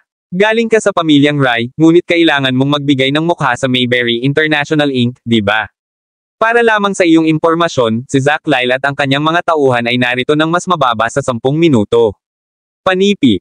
Ang katotohanan na sasabihin, nagsimulang magpanik din si Gerald. Hindi magiging katumbas ng halaga na matalo sa kalahati ng kamatayan ng isang *S show tulad ni Damian na ganyan. Kung sasabihin niya na siya ay Gerald Crawford, hindi ito paniwalaan ni Damian. Maaari lamang niyang banggitin si Zach Lyle. At nang marinig ni Damian ang kanyang pangalan, ang kanyang buong katawan ay nanginginig sa takot. Bumalik sa Mayberry, si Zach Lyle ay naaayon sa kanyang sariling pinsan, si Henry Rye. Si Zach ay isang tycoon ng negosyo, at tungkol sa kanyang sariling pinsan, kailangan niyang umasa sa kapangyarihan na naipon ng kanyang pamilya sa pamamagitan ng mga henerasyon at henerasyon sa Mayberry, ngunit gayon pa man siya ay halos hindi pa rin katumbas kay Zach. Ngayon, ang walang awa na si Michael Zick at ang mga tao mula sa Mayberry International Inc. ay papunta na. Ang alingaw-ngaw ay napakalakas ni Michael Zick. Sa makatuwid, ito ay isang kasinungalingan para sa isang pag-aari tulad ni Damian na nabuhay sa ilalim ng anino ng kanyang pinsan, na hindi matakot nang marinig niya ang kanilang mga pangalan. Boss, huwag makinig sa batang ito. Bakit darating si G. Lyle sa isang lugar na tulad nito? Panipi. Kaagad, sinubukan ng isa sa kanyang mga tauhan na hikayatin siya. Crap, syempre alam ko iyon. Sumumpa si Damian. ****, sinubukan mong takutin ako kay G. Lyle, maraming beses na akong nakita ang ganitong uri ng trick. Mamatay. Pumunta at kunin mo siya. Panipi. Si Damian ay kumala sa kanyang kamay ng matindi. Ang kanyang pangkat ng mga bodyguard ay sumugod sa Gerald. Ang eksena ay mas nakakatakot sa nakapalibot na mga manunood. Oo, ang batang ito ay marahil ay magtatapos kahit na mas masahol kaysa sa driver sa oras na ito. Kabanata 272. Sumang-ayon. Sa palagay ko natakot siya sa kanyang mga wits, kaya't pinalaki niya ang pangalan ni Zach Lyle, ngunit bakit hindi niya sinabi na Gerald Crawford? Panipi. Mga kabataan sa mga araw na ito, mahilig silang gamulo sa paligid. Hindi ba nila alam na may ilang mga tao na hindi maaaring gulo? Panipi. Ang mga nakapalibot na manunood ay nanginginig ang kanilang mga ulo at nagbuntong hininga. Ngunit wala sa kanila ang nang-ahas na lumabas at gumawa ng hustisya. Hindi man lang sila naglakas loob na i-videotape ang buong eksena ng nasa paligid ang walang awa na si Damian Rye. Si Gerald ay gaganapin ng ilang mga bodyguard. Hahaha, hawakan ng mahigpit ang kanyang ulo. Pupunta ako sa kanyang ulo sa isang dumudugo na pool. Panipi. Kinuha ni Damian ang isang stick. Hinawakan niya ang stick up ng mataas, handa nang mag-swing at basagin. Buzz! Bigla, higit sa 30 mga mamahaling kotse ang dumating sa pamamagitan ng. Ang isang kotse ay kumuha ng isang matalim na preno at isinara ng direkta ang buntot nito sa mga manunood. Pagkatapos, ang isang koponan ng mga itim na angkop na bodyguard ay bumaba mula sa mga kotse. Ang kapaligiran ay panahunan. Dalawang napakamaliksi na mga bodyguard ang mabilis na bumagsak patungo sa pinangyarihan, at may 3 welga, pinamamahalaang nila na makipagbuno kay Damian at pinilit siya sa lupa. Hindi ka ba nang ahas na magulo sa akin, alam mo ba kung sino ako? Ako si Damian F. King Rye, pinsan ni Henry Rye ng Rye Group, kaya hindi mo ako maglakas loob na hawakan ako. Panipi. Nadama ni Damian na ito ay isang bagay na wala sa karaniwan dahil naramdaman niya ang lakas ng mga bodyguard. Ang pakiramdam ng mga bagay ay walang magawa sa kanyang pagtatapos, nagmadali siyang humingi ng awa. Maswerte ka na dumating ako ng mas maaga, kung hindi man hindi lamang mamatay si Damian, kundi pati na rin ako. Dumating si Zach Lyle sa eksena. Sinipa niya si Damian Rye mismo sa kanyang mukha. Ang sariwang dugo ay lumabas sa kanyang bibig. Nang marinig ni Zach na nahihirapan si Gerald, agad niyang ibinaba ang lahat ng kanyang trabaho at dinala ang kanyang mga tauhan upang malutas ang sitwasyon. Naturally, may mga tao na darating upang malaman kung ano ang nangyayari, pagkatapos lamang nalaman nila na ang isang tao ay matapos muli si Gerald. Kaya, agad na nagmamadali si Zach sa eksena, upang malaman lamang na halos huli na siya. Kung ang stick na iyon ay sumabog laban sa kanyang ulo, ang mga bagay ay hindi magiging maayos para kay Gerald. Kahit na si Damian ay mula sa pamilyang Rye, pareho sina Zach Lyle at Damian Rye ay hindi rin mabubuhay ang mga kahihinatnan. Ilan lamang sa mga tao sa Amerika ang nakakaalam tungkol sa lakas ng Crawfords. At si Zach ay isa sa kanila. Ito ay isang kasinungalingan kung sinabi niyang hindi siya natatakot sa kanila. Mr. Crawford, ayos ka lang ba? Matapos matalo si Damian Rye, tinulungan ni Zach si Gerald na malumanay. Ano, Mr. Lyle, siya si G. Crawford. Ang Crawford ng Mayberry. Panipi. Nagpanik si Damian. Naguguluhan din siya. Nagulat siya na si Zach ay pupunta pa rito, at mas mabigle kapag si Gerald ay talagang Gerald Crawford. Phew! Paano mo hindi makikilala ang Gerald Crawford ng pamilyang Crawford? Bang! Panipi. Bago pa man niya matapos ang pagsasalita, kinuha ni Zach ang stick sa lupa at sinalsal ito patungo sa ulo ni Damian. Ang swing ay sobrang lakas hanggang sa puntong ang mga mata ni Damien ay halos maging maputi. Mr. Lyle, mangyaring, ako ang pinsan ni Henry Rai, maaari mo bang bigyan siya ng mukha at extra sa akin? Extra ka, sa palagay mo ba ay simple ang mga bagay? Panipi. Pagkatapos, ang isa pang luho na kotse ay dumating na bumubulong. Sa oras na ito, maraming tulong ang dumating at ang buong kalye ay ganap na naharang. Si Michael Zick ay nagdala ng mas maraming mga lalaki. Kuwait, holy shout, Lillian, Sharon. Maaari ba kayong dalawa mangyaring tumakbo ng mas mabilis, isang bagay na pangunahing nangyayari sa Scott Howe Elementary School. FCK. Mayroong 60 hanggang 70 luho na mga kotse na humaharang sa buong kalye. Panipi. Sa sandaling iyon, maraming mga tao sa kalye ang tumakbo patungo sa Scott Howe Elementary School nang marinig ang balita. Nais nilang makita kung ano ang nangyayari doon. Ito ay isang pambihirang eksena na hindi pa nila nakita. 67 Rolls-Royce Phantoms ang humarang sa kalsada, na kung saan ay simpleng kahanga-hangang. Si Hayward Davis at ang iba pa ay mas nakakayusisa. Agad silang tumakbo ng maaga sa iba. Ano ang nangyari? Hindi ko alam, narinig ko na ang isang bata ay binugbog, at pagkatapos ay dumating sina Zach Lyle at Michael Zick mula sa Mayberry. Narinig ko rin na maraming mga pinuno ng commerce at ang mas mataas na op ng Mayberry ay narito. Lamang ang mga bodyguard, halos 100 ito ang nakapaligid sa eksena. Panipi. Sigaw ni Hayward. Holy she asterisk T. Si Sharon Leslie at Lillian Cole ay mas nasa sabik ngayon. Lahat sila ay sumugod patungo sa pinangyarihan. Kabanata 273. Ang lugar ay lalo pang nagiging masikip. Si Damien Rai ay nakakakuha din ng higit na dumbfounded.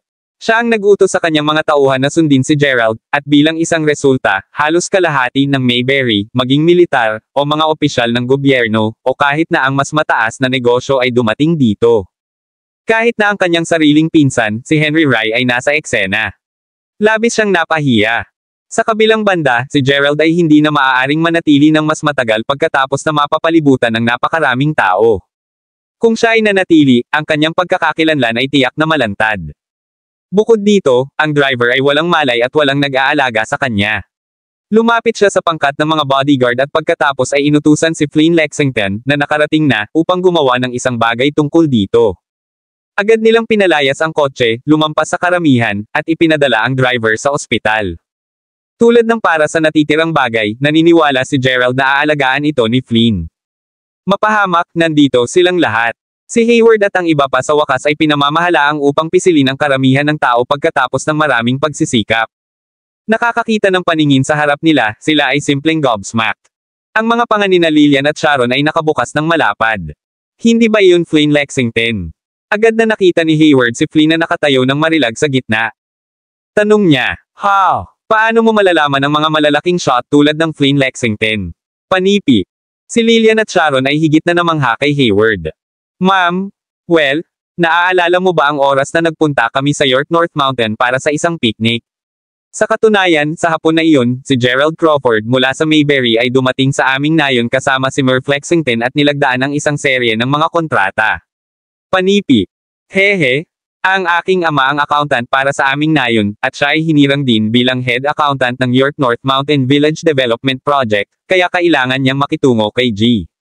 Lexington. Hindi ko ba nabanggit na nagpunta ako sa Wayfair Mountain Entertainment noong nakaraang linggo? Alam kong hindi ka makapaniwala ngunit dinala ako ng aking ama doon. Hiniling pa sa akin ng aking ama na magkaroon ng isang toast kasama si G. Lexington. Panipi. Dahil ang proyektong ito ay ang unang proyekto sa pag-unlad ni Gerald, binibigyang pansin ito ni Flynn, at kailangan niyang aliwin ang lahat na kasangkot dito. Hindi makapaniwala. Kahit na pinalo mo ako hanggang sa kamatayan hindi pa rin ako naniniwala na nagpunta ka sa Wayfair Mountain Entertainment. Panipi. Ang dalawang batang babae ay medyo nagseselos at naiinggit sa kanya. Oh, kinukuha pa rin ako para sa isang bragger, ha? Itinaas ni Hayward ang kilay niya. Tapos ka na ba ng bragging maliit na brat? Mapahamak, ang batang ito ay talagang gusto magpanggap eh. Sa sandaling may malaking eksena, kumikilos sila sa tabi ng bawat isa na parang alam nila kung ano ang nangyayari o alam nila ang malaking pag-shot. I drop ang batas brat. Panipi. Tama iyon, ano ang punto ng pagpapanggap? Pumunta doon at kumusta kung nakuha mo ang mga bola. Panipi. Bago magtanong sa kanya sina Lillian at Sharon. Ilang mga manunood sa gilid ang sumiksik kay Hayward. Pagkatapos ay maghintay ka lang at makita. Hindi sinabi ni Hayward. Sa pareho ng kanyang mga kamay sa kanyang bulsa, lumakad siya sa gitna ng mga nagulat na mga gazes ng karamihan. "Hello Mr. Lexington, hindi ko inaasahan na tatakbo ka rito." Binati ni Hayward ang isang bahagyang napilitan na ekspresyon. Natigilan si Flynn sa una, pagkatapos ay naskan niya si Hayward pataas. "Ikaw." "Ang aking ama ay si Quashon Davis, na pinangalan ng Davy Baton, isang accountant mula sa York North Mountain Village. Nakilala ka namin noong nakaraang linggo." Panipi. Kinakabahan si Hayward at natatakot na makalimutan siya ni Flynn Lexington. "Ang naaalala ko ngayon, maliit ka na si Davy. Wala nang iba ngayon, huwag mag-pry.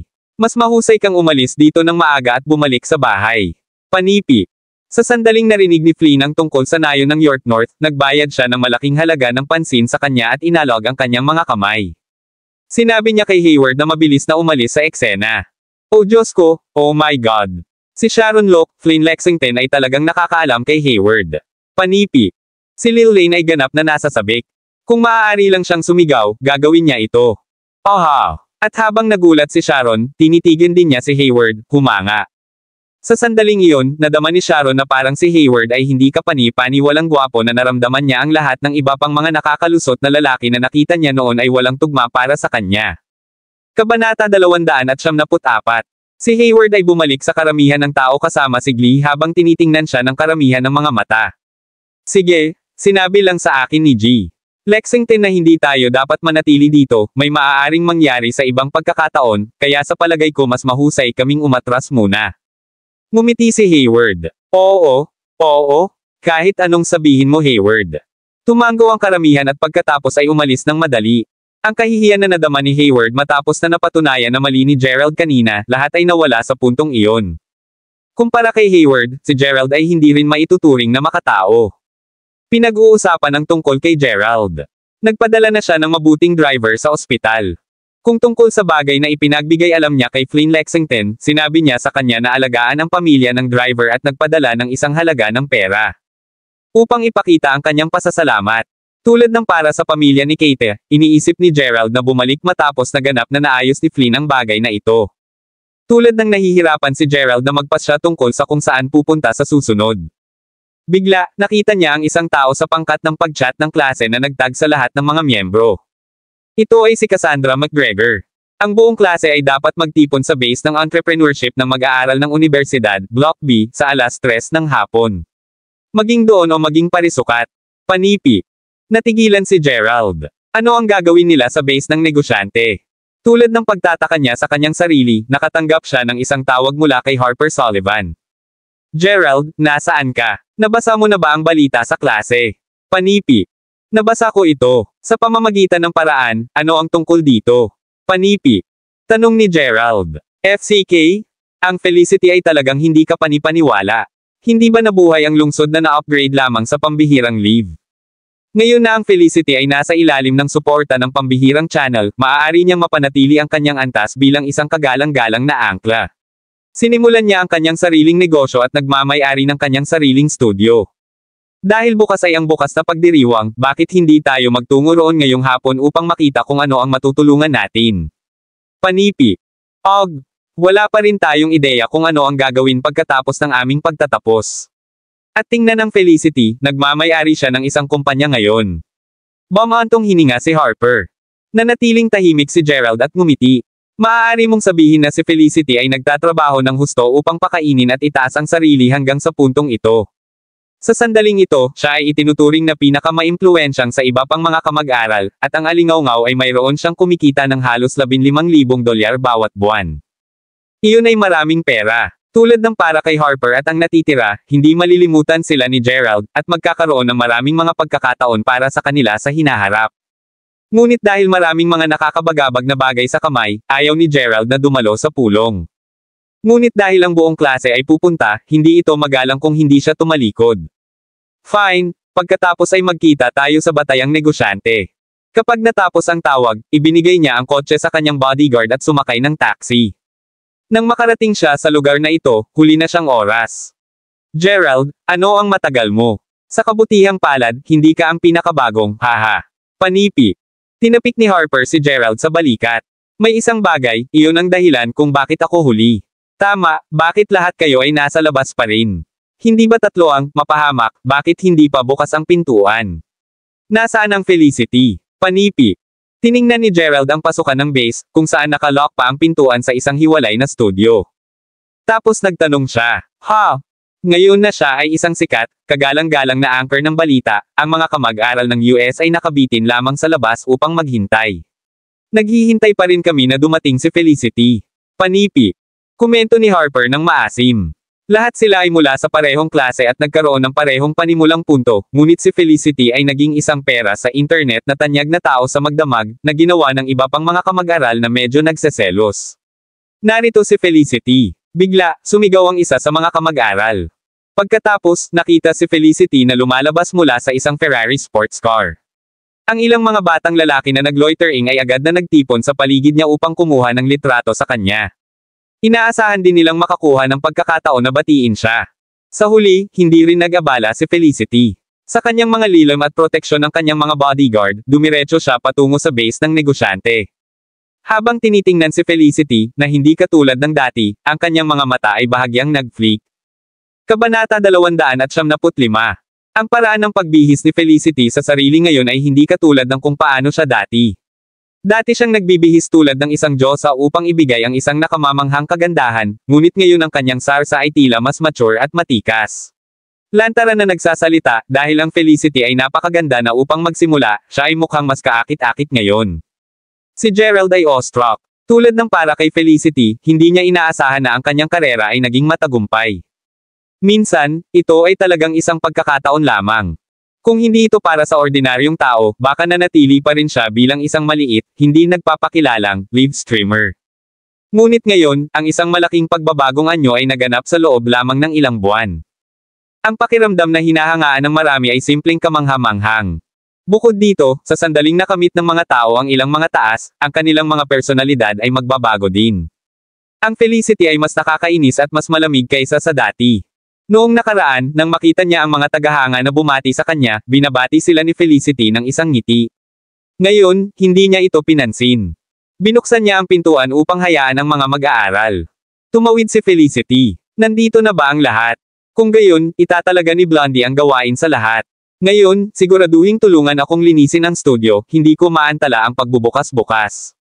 At sa pamamagitan ng paraan, ituturing ko ang lahat ngayong gabi para sa hapunan sa Emperor Karaoke Bar, maaari kang mag-order ng anumang nais mong kainin o inumin. Panipi. Yay! Sumigaw ang karamihan ng tao sa tuwa. Si Felicity ay may pagmamalaki sa ngayon. Naging nagseselos ito ng ilang tao. Ito ay normal para sa mga tao na maging mapagmataas. Dahil binili ng ordinaryong tao ang buong channel para lamang sa kanya, at sino pa ang may ganitong magandang kapalaran. Ang kanilang paninibugho sa kanya ay madadala at hindi hanggang sa puot. Dagdag pa, ang karamihan ng tao ay palaging nagustuhan sa pagdiriwang. Lalo na sa isang lugar tulad ng Mayberry Commercial Street. Kapag narinig nila na sila ay tretuhin sa hapunan sa Emperor Karaoke Bar, syempre ang karamihan ay nasa sabik. Si Blondie ay nasa sabik bilang isang aso na tumatakbo sa buntot nito. Ang tao ay lubos na mahilig samantalahin ang sitwasyon. Ngayon na siya ay dumaikit sa pamamagitan ng Felicity, ang kanyang posisyon sa klase ay na-promote sa pangalawa bilang utos. Totoo rin na matulungin si Blondie nang siya ay nagtatrabaho para sa Felicity, na parang pinangangasiwaan niya ang kanyang sariling negosyo na pag-aari ng pamilya. Itinalaga niya ang gawain sa isang maayos na paraan.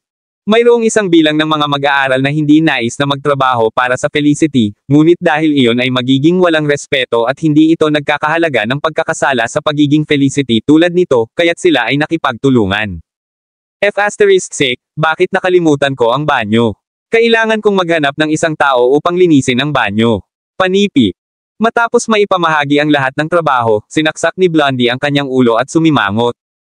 Ha! Blondie, hindi na kailangan naming linisin ang banyo. Ang pag-scrub ng sahig ay mabuti lang. Panipi. Ilang mga batang lalaki sa klase ang natatakot na mapili upang linisin ang banyo. Nagmamadali silang binigyan ng sigarilyo si Blondie. Masayang kinuha ito ni Blondie. Hindi niya nais na masaktan ang sino man mula sa klase, ngunit mayroong isang tao na hindi niya nag-abala. Gerald, paano mo gagawin ang trabaho? Hindi mo na kailangang linisin ang mga bintana, hawakan lamang ang banyo. Ang lugar na iyon ay langit ng loner. Susuriin ko pagkatapos mong tapusin ang paglilinis nito, haha. Panipi. Itinuro ni Blondie si Gerald na naglilinis ng basahan. Path. Ang mga kamag-aral ay sumabog sa pagtawa. Oo, gagawin ni Gerald ang trabaho na maayos, malinis siya ng mas mahusay kaysa sa ginagawa natin, kaya perpekto na iwanan ang banyo sa kanya. Si Gerald talaga ang perpektong kandidato. Ang lahat ng mga mag-aaral ay nagsalita ng magkakaisa. Sa kabilang banda, ayaw ni Gerald na linisin ang mga bintana para sa Felicity. F***, binuksan niya ang kanyang negosyo at hiniling na magtrabaho para sa kanya, nasaan ang loika. Si Harper at ang iba pa ay walang sinabi, at si Gerald ay hindi ang uri ng tao na pumili ng away pagkatapos ng lahat. Maaari rin nilang gawin ito. Ngayon, malinaw na si Blondie ay sadyang sinusubukan na mapang-api siya. Hindi niya nais na masaktan ang iba pang mga mag-aaral, ngunit ang tanging tao na hindi siya natatakot na masaktan ay si Gerald. Ipinakita lamang nito na si Blondie ay tiyak na nakatingin sa kanya. Nais ni Gerald na tumanggi. Ano ang hinihintay mo pa rin? Sinabi ko sa iyo na linisin ang banyo, at ginagawa mo ang sinasabi ko, o kung hindi ka makakain ngayong gabi. Hahaha, panipi. Ang mga babaeng kamag-aral na sumunod kay Felicity ay pinaglaruan din si Gerald sa tabi ni Blondie. Ano ang impyerno, nais mong linisin ni Gerald ang banyo para sa iyo guys. Sa pagkakataong iyon, sinigawan sila ni Benjamin Langdon habang sinampal niya ang basahan sa lupa. Mula pa noong huling oras na tinulungan siya ni na Gerald at Harper, itinuring ni Benjamin ang dalawa bilang mga kapatid na mas mahalaga kaysa sa kanyang sariling buhay. Kabanata 276. Benjamin at Harper ay hindi masyadong sigurado tungkol sa lakas ni Gerald. Hindi nila maiwasang maramdaman na siya ay talagang napakalakas. Ang mga taong ito ay malinaw na nagtatangkang pukawin ang problema. Naturally, nakaramdam sila ng hindi maligaya at nag-aatubili nang makita nila ang lahat na nanunuya kay Gerald. Oh, Benjamin, at Harper, ano ang bagay? Ito ang pambungad na araw ng studio ng Felicity. Pareho ba kayong magdudulot ng problema sa halip na tumulong? Panipi. Ang babaeng kaklase ay nanunuya habang siya ay naging isang malamig na balikat. Ikaw. Kalimutan mo ito, Benjamin, Harper. Huwag kang mag-alala. Gagawin ko lang ito. Panipi. Tumugon si Gerald na may isang ngiti na ngiti sa kanyang mukha, hindi nais sina Benjamin at Harper na masaktan sila dahil sa bagay na ito. Hindi ito nagkakahalaga na sampelan ang mga ito sa mukha sa pamamagitan ng pagbubunyag ng kanyang pagkakakilanlan ngayon. Nadama ni Gerald ang pamamaraan lamang na masyadong vulgar. Ano ang susubukan niyang patunayan? Ito ang dahilan kung bakit mas gugustuhin niyang ayon ang mga malalaking problema sa mga maliliit at ang mga maliliit na walang mga issue. Ito ay isang bagay lamang na walang halaga. Nagpunta si Gerald upang linisin ang banyo pagkatapos nito. Tulad ng para kay Felicity, sinulyapan lamang niya ang mga ito ng bahagya ng maganap ang salungatan. Gayunpaman, nang maipasa siya ni Gerald, hindi man lang siya maglakas loob na itaas ang kanyang mga mata upang tumingin sa kanya. At tulad na, natapos ni Gerald ang paglilinis ng banyo. Ang mga tao sa labas ay patuloy na tinatamasa ang kanilang sarili, samantalang si Gerald ay tahimik na nalinis ang banyo sa pamamagitan ng kanyang sarili. Bigla, tinawag ni Zack si Gerald, na nagsasabing si Damien ay naayos na at ang lahat ng kanyang mga paa ay nasira. Marahil ay kailangan niyang gumastos sa susunod na ilang buwan sa kama. Iyon ay sinabi, hindi maglakas loob si Damien kay Henry tungkol dito. Bakit? Ito ay dahil may katibayan si Zack na si Damien ay nagnanakaw ng pera mula sa kumpanya ng kanyang pinsan sa loob ng maraming taon. Pa rin, hindi niya magagawang maging sanhi ng anumang problema sa lahat ng oras. Malaki ang hininga niya habang sinabi niya kay Win tungkol dito. Naturally, hindi niya sinabi sa kanya na siya ang tumulong, na simpleng sinasabi na ang Rye Group ay may confrontation sa Mayberry International Inc. Pagkatapos nito, may nag-aalaga kay Damien, at sinabi niya kay Win na maaari niyang isipin kadalian. Pagkatapos nito, natapos na lang ni Zack ang tawag.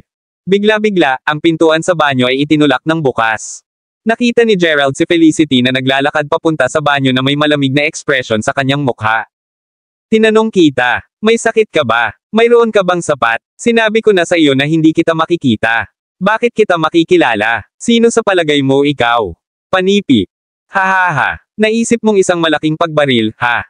Ang ibinigay mo sa akin ay $12,000 o $13,000, di ba? Naisip mo ba na maaari kang kumilos tulad ng isang malaking pagbaril dahil lamang doon? Bakit hindi mo ako bibigyan ng iyong bank account ngayon? Ililipat ko ang pera sa iyo ngayon. Maglilipat ako ng $15,000 sa iyo kaagad, kaya mawala ka at hindi na muling magpakita muli. Sino ang nakarinig ng Jersey, sa pambihirang live pa rin? Nawala. Panipi. Galit na hinatak ni Felicity ang telepono. Ang babaeng kaklase na nakabitin sa paligid ng Felicity ay pumasok sa banyo. Ang kanyang pangalan ay Yvonne at siya ay sa halip ay kasuklam-suklam at nagkakasakit. Felicity, naharas ka ba ni Jersey? Tanong ni Yvonne. Oo. Sinabi pa niya na pupunta siya sa universidad upang kunin ako upang samahan ko siya para uminom. Sino sa palagay niya siya? Sumagot Felicity smugly. Si Gerald, na naglilinis ng banyo sa oras na iyon ay hindi makakatulong ngunit magsalita. Jersey. Hindi ba iyon ang mayaman na taong masyadong maislan sa pananamit na laging nasa iyong silid ng broadcast? Hindi ba siya nagbabayad ng maraming pansin sa iyo habang ito? Hindi ba niya binigyan ka ng maraming mga regalo sa iyong huling kompetisyon? Hindi sa banggitin ang bilang ng mga pulang sobra na binibigyan kanya ng pribado. Panipi. Si Gerald ay nagkaroon ng paggunita tungkol sa kung sino si Jersey. Ang Felicity ay mayroon lamang dalawang malaking pagshot sa likuran niya sa likod ng lahat. Ang una ay sa kanya at ang pangalawa ay ang taong masyadong maislan sa pananamit na ito na tinatawag na Jersey. Nadama ni Gerald na tiyak na nagustuhan ni Jersey si Felicity kaysa sa ginawa niya. Ito ay dahil sinabi niya sa kanya ang kanyang sarili kay WeChat na si Jersey ay madalas na hinahabol siya at ipadala sa kanya ang maraming mga pulang sobra, bagaman tumanggi siyang tanggapin ito. Kumuha pa siya ng mga screenshot at ipinadala ito kay Gerald bilang patunay. Bakit? Dahil ba sa nais niyang patunayan kay Gerald na hindi siya interesado sa ibang mga kalalakihan? Gayunpaman, nadama ni Gerald na tumawid si Felicity sa linya nang marinig niya ang kanyang pag-aalsa ng Jersey na ganyan, kaya hindi niya mapigilan ang kanyang sarili na magsalita. Kaya, ang taong iyon ay hindi maaaring sumasalamin sa kanyang sarili. Ang patuloy na sinusubukan niyang gawin ay tanungin si Felicity. Hindi ba sa palagay mo karapat-dapat siya sa pag-aalsa? Sa pamamagitan ng paraan, Gerald, paano mo malalaman ang lahat ng nangyayari sa live broadcast room ng Felicity? Huwag mong sabihin sa akin ang isang nakalulungkot na haltak tulad ng talagang pinapanood mo rin ang kanyang mga live na broadcast. Tanong ni Yvonne sa sorpresa. Kahit na si Felicity ay nakatingin kay Gerald.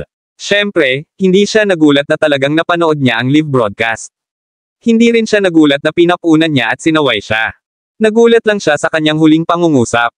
Paano mo nalaman na pinadalhan ako ni Jersey ng mga pulang sobra? Tanong ni Felicity habang tinitigan niya si Gerald. Kabanata 277. Ito ay natural lamang na nagulat si Felicity. Fuck! Hindi pa niya nabanggit ang bagay na ito sa kanyang mga kasama sa silid. Kaya, paano nalaman ni Gerald ang tungkol sa red envelope jersey na ipinadala sa kanya ng pribado? Wala siyang sinabi sa sinuman, bukod sa kapatid na ordinaryong tao. Ilang sandali si Gerald nang nahaharap sa tanong ni Felicity.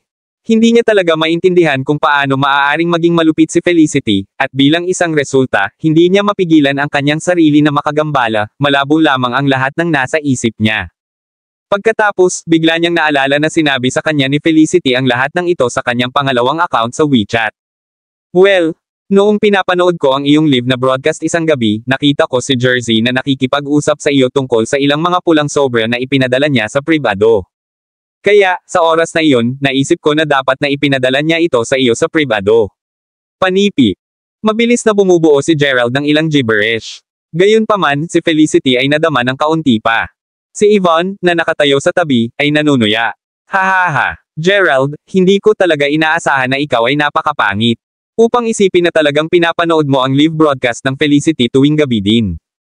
Upang maging matapat, gumawa ka ba ng anumang masama at hindi naaangkop na mga bagay kapag nanunood ka ng Felicity sa kanyang live na broadcast? Tanong niya na may nakangiting-ngiti.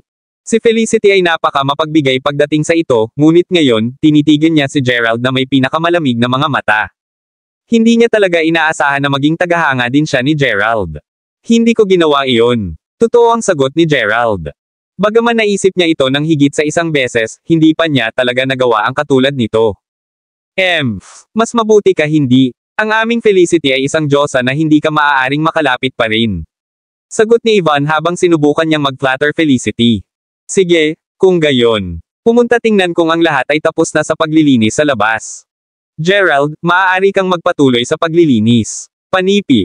Tumalikod si Felicity at umalis kaagad. Si Gerald ay sumabog ng isang hininga ng kaluwagan. Napakapanganib ngayon, halos imposible na ipaliwanag ang kanyang sarili. Matapos mag-isip ng ilang sandali, kinuha ni Gerald ang kanyang cellphone at nakalog-in sa kanyang pangalawang WeChat account. Nagpadala siya ng isang text message kay Felicity. Sa pangkalahatan, sinabi niya na pinapanood niya ang kanyang live na broadcast kani-kanina lamang at naramdaman na marami siyang nagbago. Pakiramdam na hindi na siya ang parehong tao na dati niya, binanggit din niya na hindi na niya ipinakita ang parehong sigasig sa kanyang mga tagahanga. Akala niya ang kanyang palabas ay nakakakuha ng boring, at tila na dapat niyang panoorin ang ilang iba pang magagandang mga angkla sa hinaharap. Lahat ito ay nasa pangalan ng pagtakot sa kanya ng kaunti. Pagkatapos ng lahat, siya ang nagdala sa kanya at ginawang sikat siya, at alam na niya ang lahat na ang kanyang kasalukuyang bisyo na saloobin ay magiging sanhi lamang ng pinsala sa lalong madaling panahon o huli. Nadama ni Gerald na kailangan niyang bigyan siya ng babala at paalala ng maaga. Ayaw niya siyang gumawa ng maling landas. Matapos silang magpaglilinis, tumawag si Felicity ng ilang mga kotse habang ang lahat ay naghanda na magtungo sa Emperor Karaoke Bar. Lumabas ang grupo at naghintay sa labas. Felicity, tingnan. Si Brother Ordinary Man ay nagpadala sa iyo ng isang mensahe. Panipi. Tumakbo si Yvonne kasama ang cellphone ni Felicity sa kanyang kamay. Kailan niya ako ipinadala? Panipi. 4 na minuto ang nakaraan. Hindi ko ito narinig. Humingi ng tawad kay Yvonne.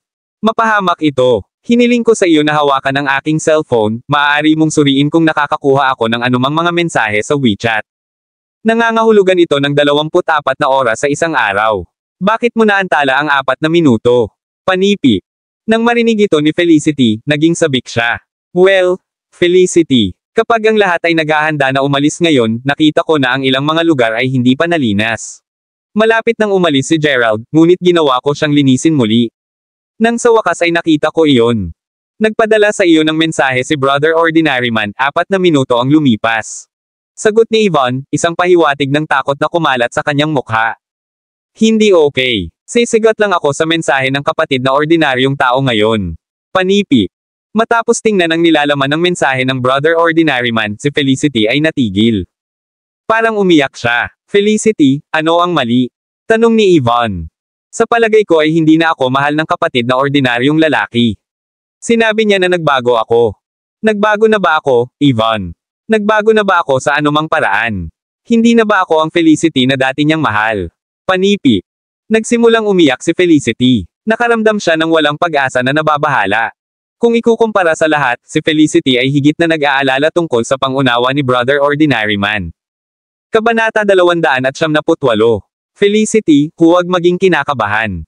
Ipaliwanag agad ang iyong sarili sa ordinaryong tao. Panipi. Pinayuhan siya ni Yvonne. Aling kotse ang dapat kong pumasok? Sa sandaling iyon, lumakad si Gerald sa labas kapag siya ay tapos na sa kanyang trabaho. Nakita niya na maraming mga kotse na nakapark sa harap niya. Hindi niya maiwasang tanungin si Yvonne dahil siya ang humiling sa kanya na manatili para sa paglilinis. Gusto ba niya akong magbalik ng taxi tulad ng huling oras? Maaari ka lamang makapasok sa anumang kotse na gusto mo. Hindi mo ba napansin na ang Felicity ay nakakaramdam ng kaguluhan? Napakadimwited mo, good for nothing. Panipi. Pinahiya siya ni Yvonne. Yvonne, huwag mo siyang abalahin. Tulungan mo akong mag-isip ng isang paraan upang mabilis na matugan ang mensahe ng ordinaryong tao. Kudlit. Sabik na sinabi ni Felicity. Habang tinatalakay nila, pagkatapos ay naisip ni Felicity ang isang tugon. Pagkatapos ay inilarawan niya ang tugon. Ang tunog ng isang kampanilya ay narinig. Sa pagkakataong iyon, ang isang matalim na tono ng abiso ay nagring at nahuli ito ni Felicity. Tila nagmula ito sa telepono ng isang mag-aaral mula sa kotse sa tabi nila. Natigilan ito ng Felicity. Oh gosh! Ano ang nangyayari? Yvonne, narinig mo ba iyon? Panipi. Ano? Hindi ko alam kung nagkataon lang ba ito. Alam mo kung ano. Kapag nagpadala ako ng isang mensahe ngayon, narinig ko ang isang ringtone ng abiso mula sa isa sa mga kotse, tumatanggap ng isang mensahe. Panipi. Naisip ni Felicity, parang hindi sinasadya. Ibig bang sabihin na ang ordinaryong tao ay isa sa aking mga kamag-aral? Sino siya? Naging sabik si Felicity. Hindi ko narinig iyon. Bukod, maraming mga katulad na mga ringtone ng abiso. Felicity, hindi ka ba bumabagsak? Panipi. Tanong ni Yvonne, nakakagulat. Sinubukan ni Felicity na makinig, at ang sinabi ni Yvonne ay totoo talaga. Maraming mga mag-aaral na tumanggap ng mga mensahe ng sabay. Tumanggaw siya sa pagkabigo. Oo, lagi akong nababahala pagdating sa ordinaryong tao. Kahit ngayon, naging sensitibo ako at kinakabahan tungkol sa kanya. Kudlit. Siguro nababagabag ako. Hayaan mo na. Panipi. Hindi sinabi ni Felicity, dahil napansin niya na ang ordinaryong tao ay hindi tumugon. Agad siyang lumitaw ng walang listahan. Kasabay nito, si Gerald na nasa sasakyan, ay pinunasan ang pawis na nabuo sa paligid ng kanyang noo na sabik.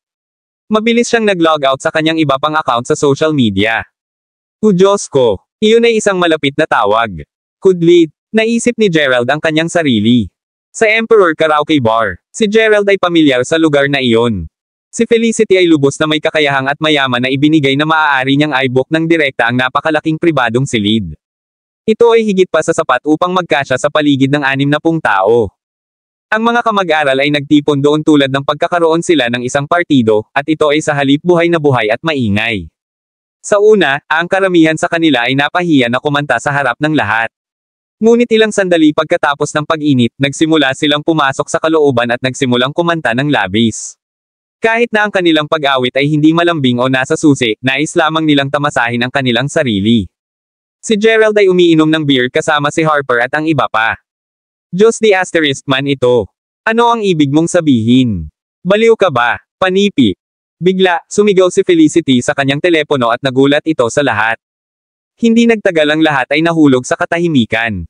Kasabay nito, may isang tao na naka-off ang musika din. Ano ang mali, Felicity? Agad na nagtanong si Blondie at ang iba pa. Blondie, pinagbantaan ako ni Jake. Hindi ko alam kung saan niya nakuha ang aking mga personal na larawan, at alam niya na ako ay nasa Emperor Karaoke Bar ngayon. Sinabi niya na darating siya para sa akin. F***sake, galit siya. Fine, hayaan siyang dumating. Gusto ko lang makita kung ano ang nasa kanya. Panipi.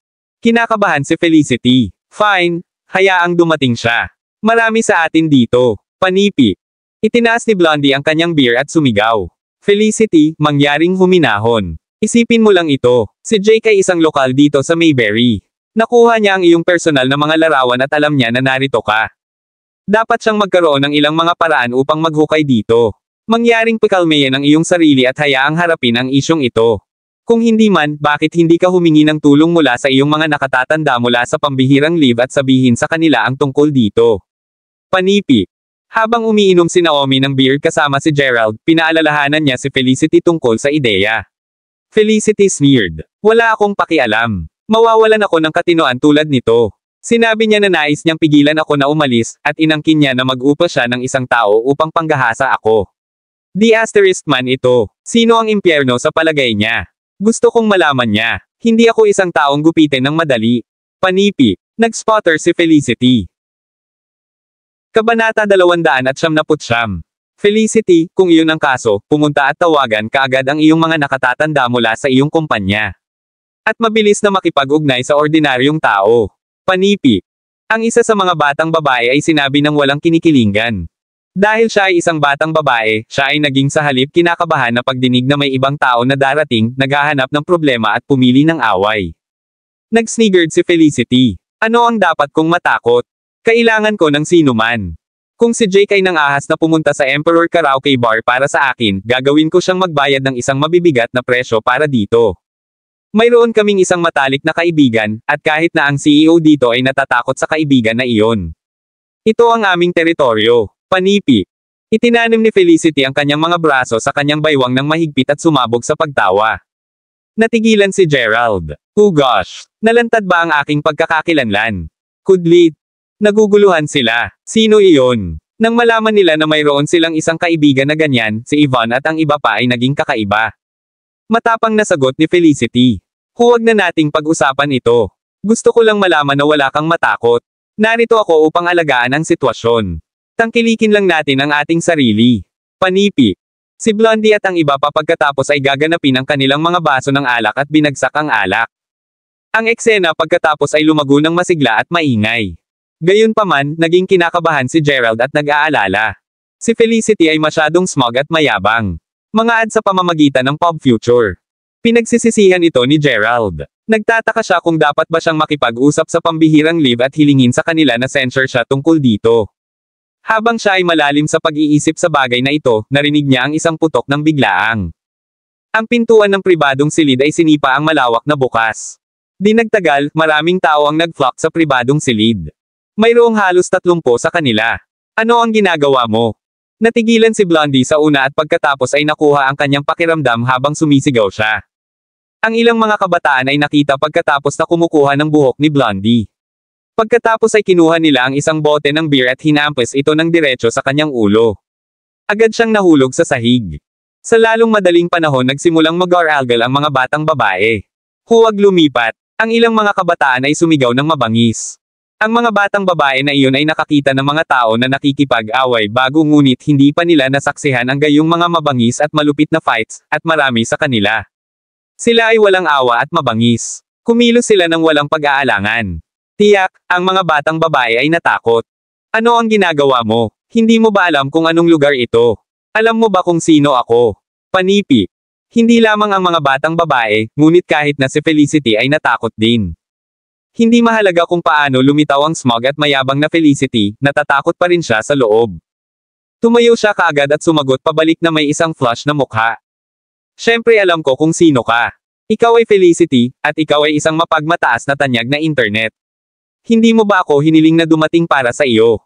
Ngayon na ako ay dumating, ano sa palagay mo ang tungkol dito, Felicity? Hindi mo ba nais na magkaroon ng inumin sa akin na ibinigay kung paano kita suportado? Panipi.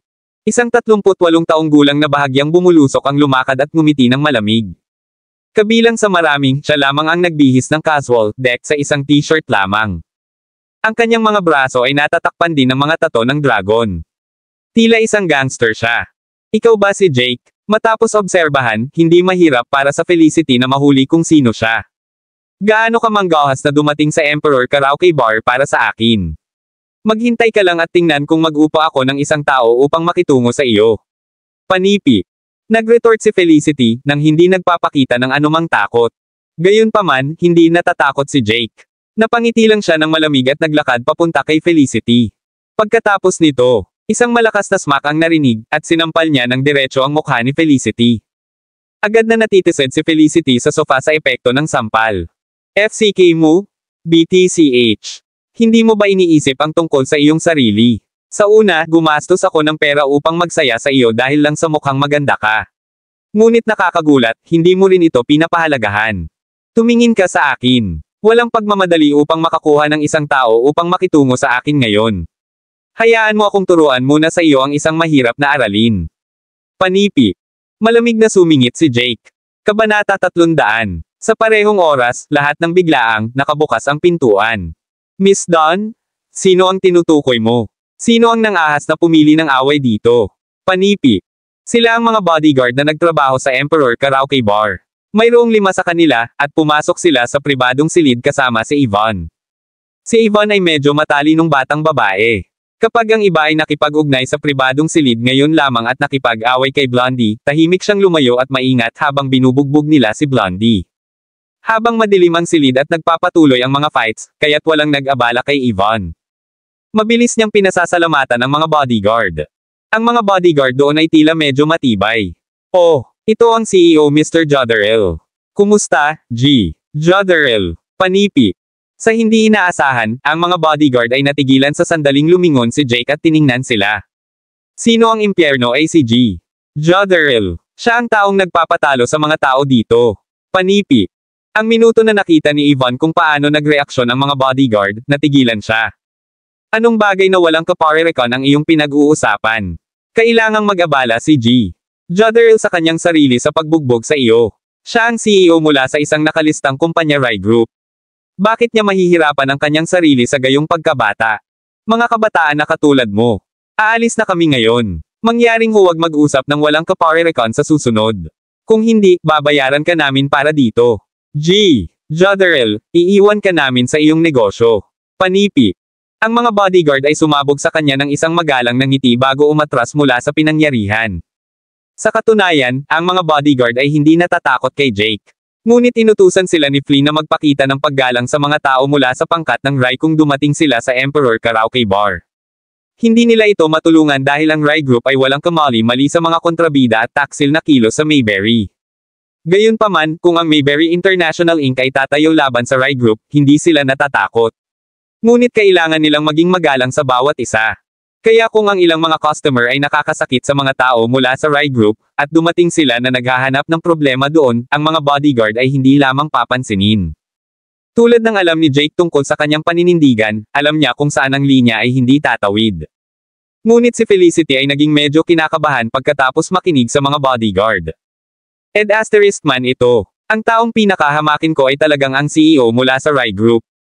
Hindi nakakagulat na maaari niya akong tingnan at makuha ang aking mga personal na detalye. Nang makita na ang mga bodyguard ay umatras sa takot, bumagsak ang kumpiyansa ni Felicity. Felicity, ano sa palagay mo? Nais mo bang uminom sa akin ngayon? Alam kong nais mong tawagan ang iyong mga nakatatanda mula sa pambihirang leave. Fine. Bakit hindi mo ito subukan? Sa pamamagitan ng paraan, sabihin mo lang sa kanila ang aking pangalan, at tingnan kung nais nilang bigyan ka ng isang kamay. Panipi. Napangiti si Jake. Hinawakan ni Felicity ang kanyang flush na mukha at sinabing, huwag kang masmog dito. Sino ang nagsabi sa iyo na tumatawag ako sa aking mga nakatatanda? Tatawagan ako ng iba. Tiyak na babayaran kita para dito hanggang sa hindi ka maaaring mag-iwan ng hindi nasaktan. Panipi. Tiyak na walang saysay na tawagan ang kanyang mga nakatatanda, kaya wala siyang pagpipilian kundi humingi ng tulong sa ibang tao. Fine. Tumawag ka lang. Gusto kong makita kung gaano ka may kakayahang. Panipi. Lumitaw si Jake na parang nasisiyahan siya sa palabas, sabik na malaman kung ano ang iba pang mga trick na maaari niyang hilahin. Tumawag kaagad si Felicity at inilarawan ang kasalukuyang sitwasyon sa tao sa kabilang dulo ng telepono. Pagkatapos ay ipinagmamalaki niyang tiniklap ang kanyang mga braso at sinulyapan si Jake. Umupo si Gerald sa sulok, at pinasasan ito nang walang alam na parang wala itong kinalaman sa kanya. Siya ay talagang nagulat nang makita na si Felicity ay may magagandang koneksyon. Tila may ibang tao na nasa tabi din niya bukod sa kanya. Totoo talaga ito. Di nagtagal, narinig ni Gerald ang maraming mga yapot ng kung ano ang tila isang malaking pangkat ng mga tao sa labas ng pribadong silid. Malinaw na ang malaking grupo ay nagmamadali patungo sa pribadong silid. Binuksan muli ang pintuan ng pribadong silid. Ang isang pangkat ng mga bodyguard sa itim na barge at hinarap ang mga subordinate ni Jake. Nahuli si Jake sa sorpresa. Lalo siyang nagulat nang makita ang taong huling dumating kasama ang pangkat ng mga bodyguard. Mr. Lexington, ikaw ay Panipi. Ang taong pumasok sa pribadong silid ay walang iba kundi ang manager ng Emperor Karaoke Bar Flynn. Mr. Jodderell, ikaw ay isang tao na may reputasyon. Bakit maghanap ng problema sa isang bangkos ng mga mag-aaral sa universidad? Bakit hindi, hayaan mo na para sa aking kapakanan? Nagsimulang maglakad si Flynn patungo kay Jake at sumabog ang isang malabong ngiti. Siyempre, dahil pinalaki mo ito at nasa lugar din kami. Nasa tabi ka nila. Paano ko masasabi na hindi? Panipi. Sinulyapan ni Jake ang mga bodyguard at hindi siya naglakas loob na kumilos ng walang ingat. Hindi ka nagkakaintindihan, G. Jodderell. Hindi ko sinusubukan na protektahan si Miss Nelson dito, ngunit ang isa sa aking mga pinuno. Palagi siyang pinuprotektahan. Bukod, binanggit niya na ang lahat dito ay medyo may kaugnayan sa kanya. Sa makatuwid, hindi mo maaaring hawakan ang anuman sa kanila. Panipi. Sabi ni Flynn. Oh, maaari ba akong magkaroon ng kalayaan na malaman kung sino iyon, dahil handa kang kumilos tulad nito para sa kanya? Magalang nang umiti si Jake at nagtanong. Ito ako. Ano ang tila problema dito? Panipi. Sa sandaling iyon, isang malinaw na tinig ng babae ang maaaring marinig. Pagkatapos ay strutted siya sa pribadong silid, ang kanyang mataas na takong na nag-click. Maraming salamat mga kamaster sa walang sawang pagsusubaybay. Isang like, share, and subscribe naman dyan mga kamaster. Abangan ang susunod pang mga kabanata.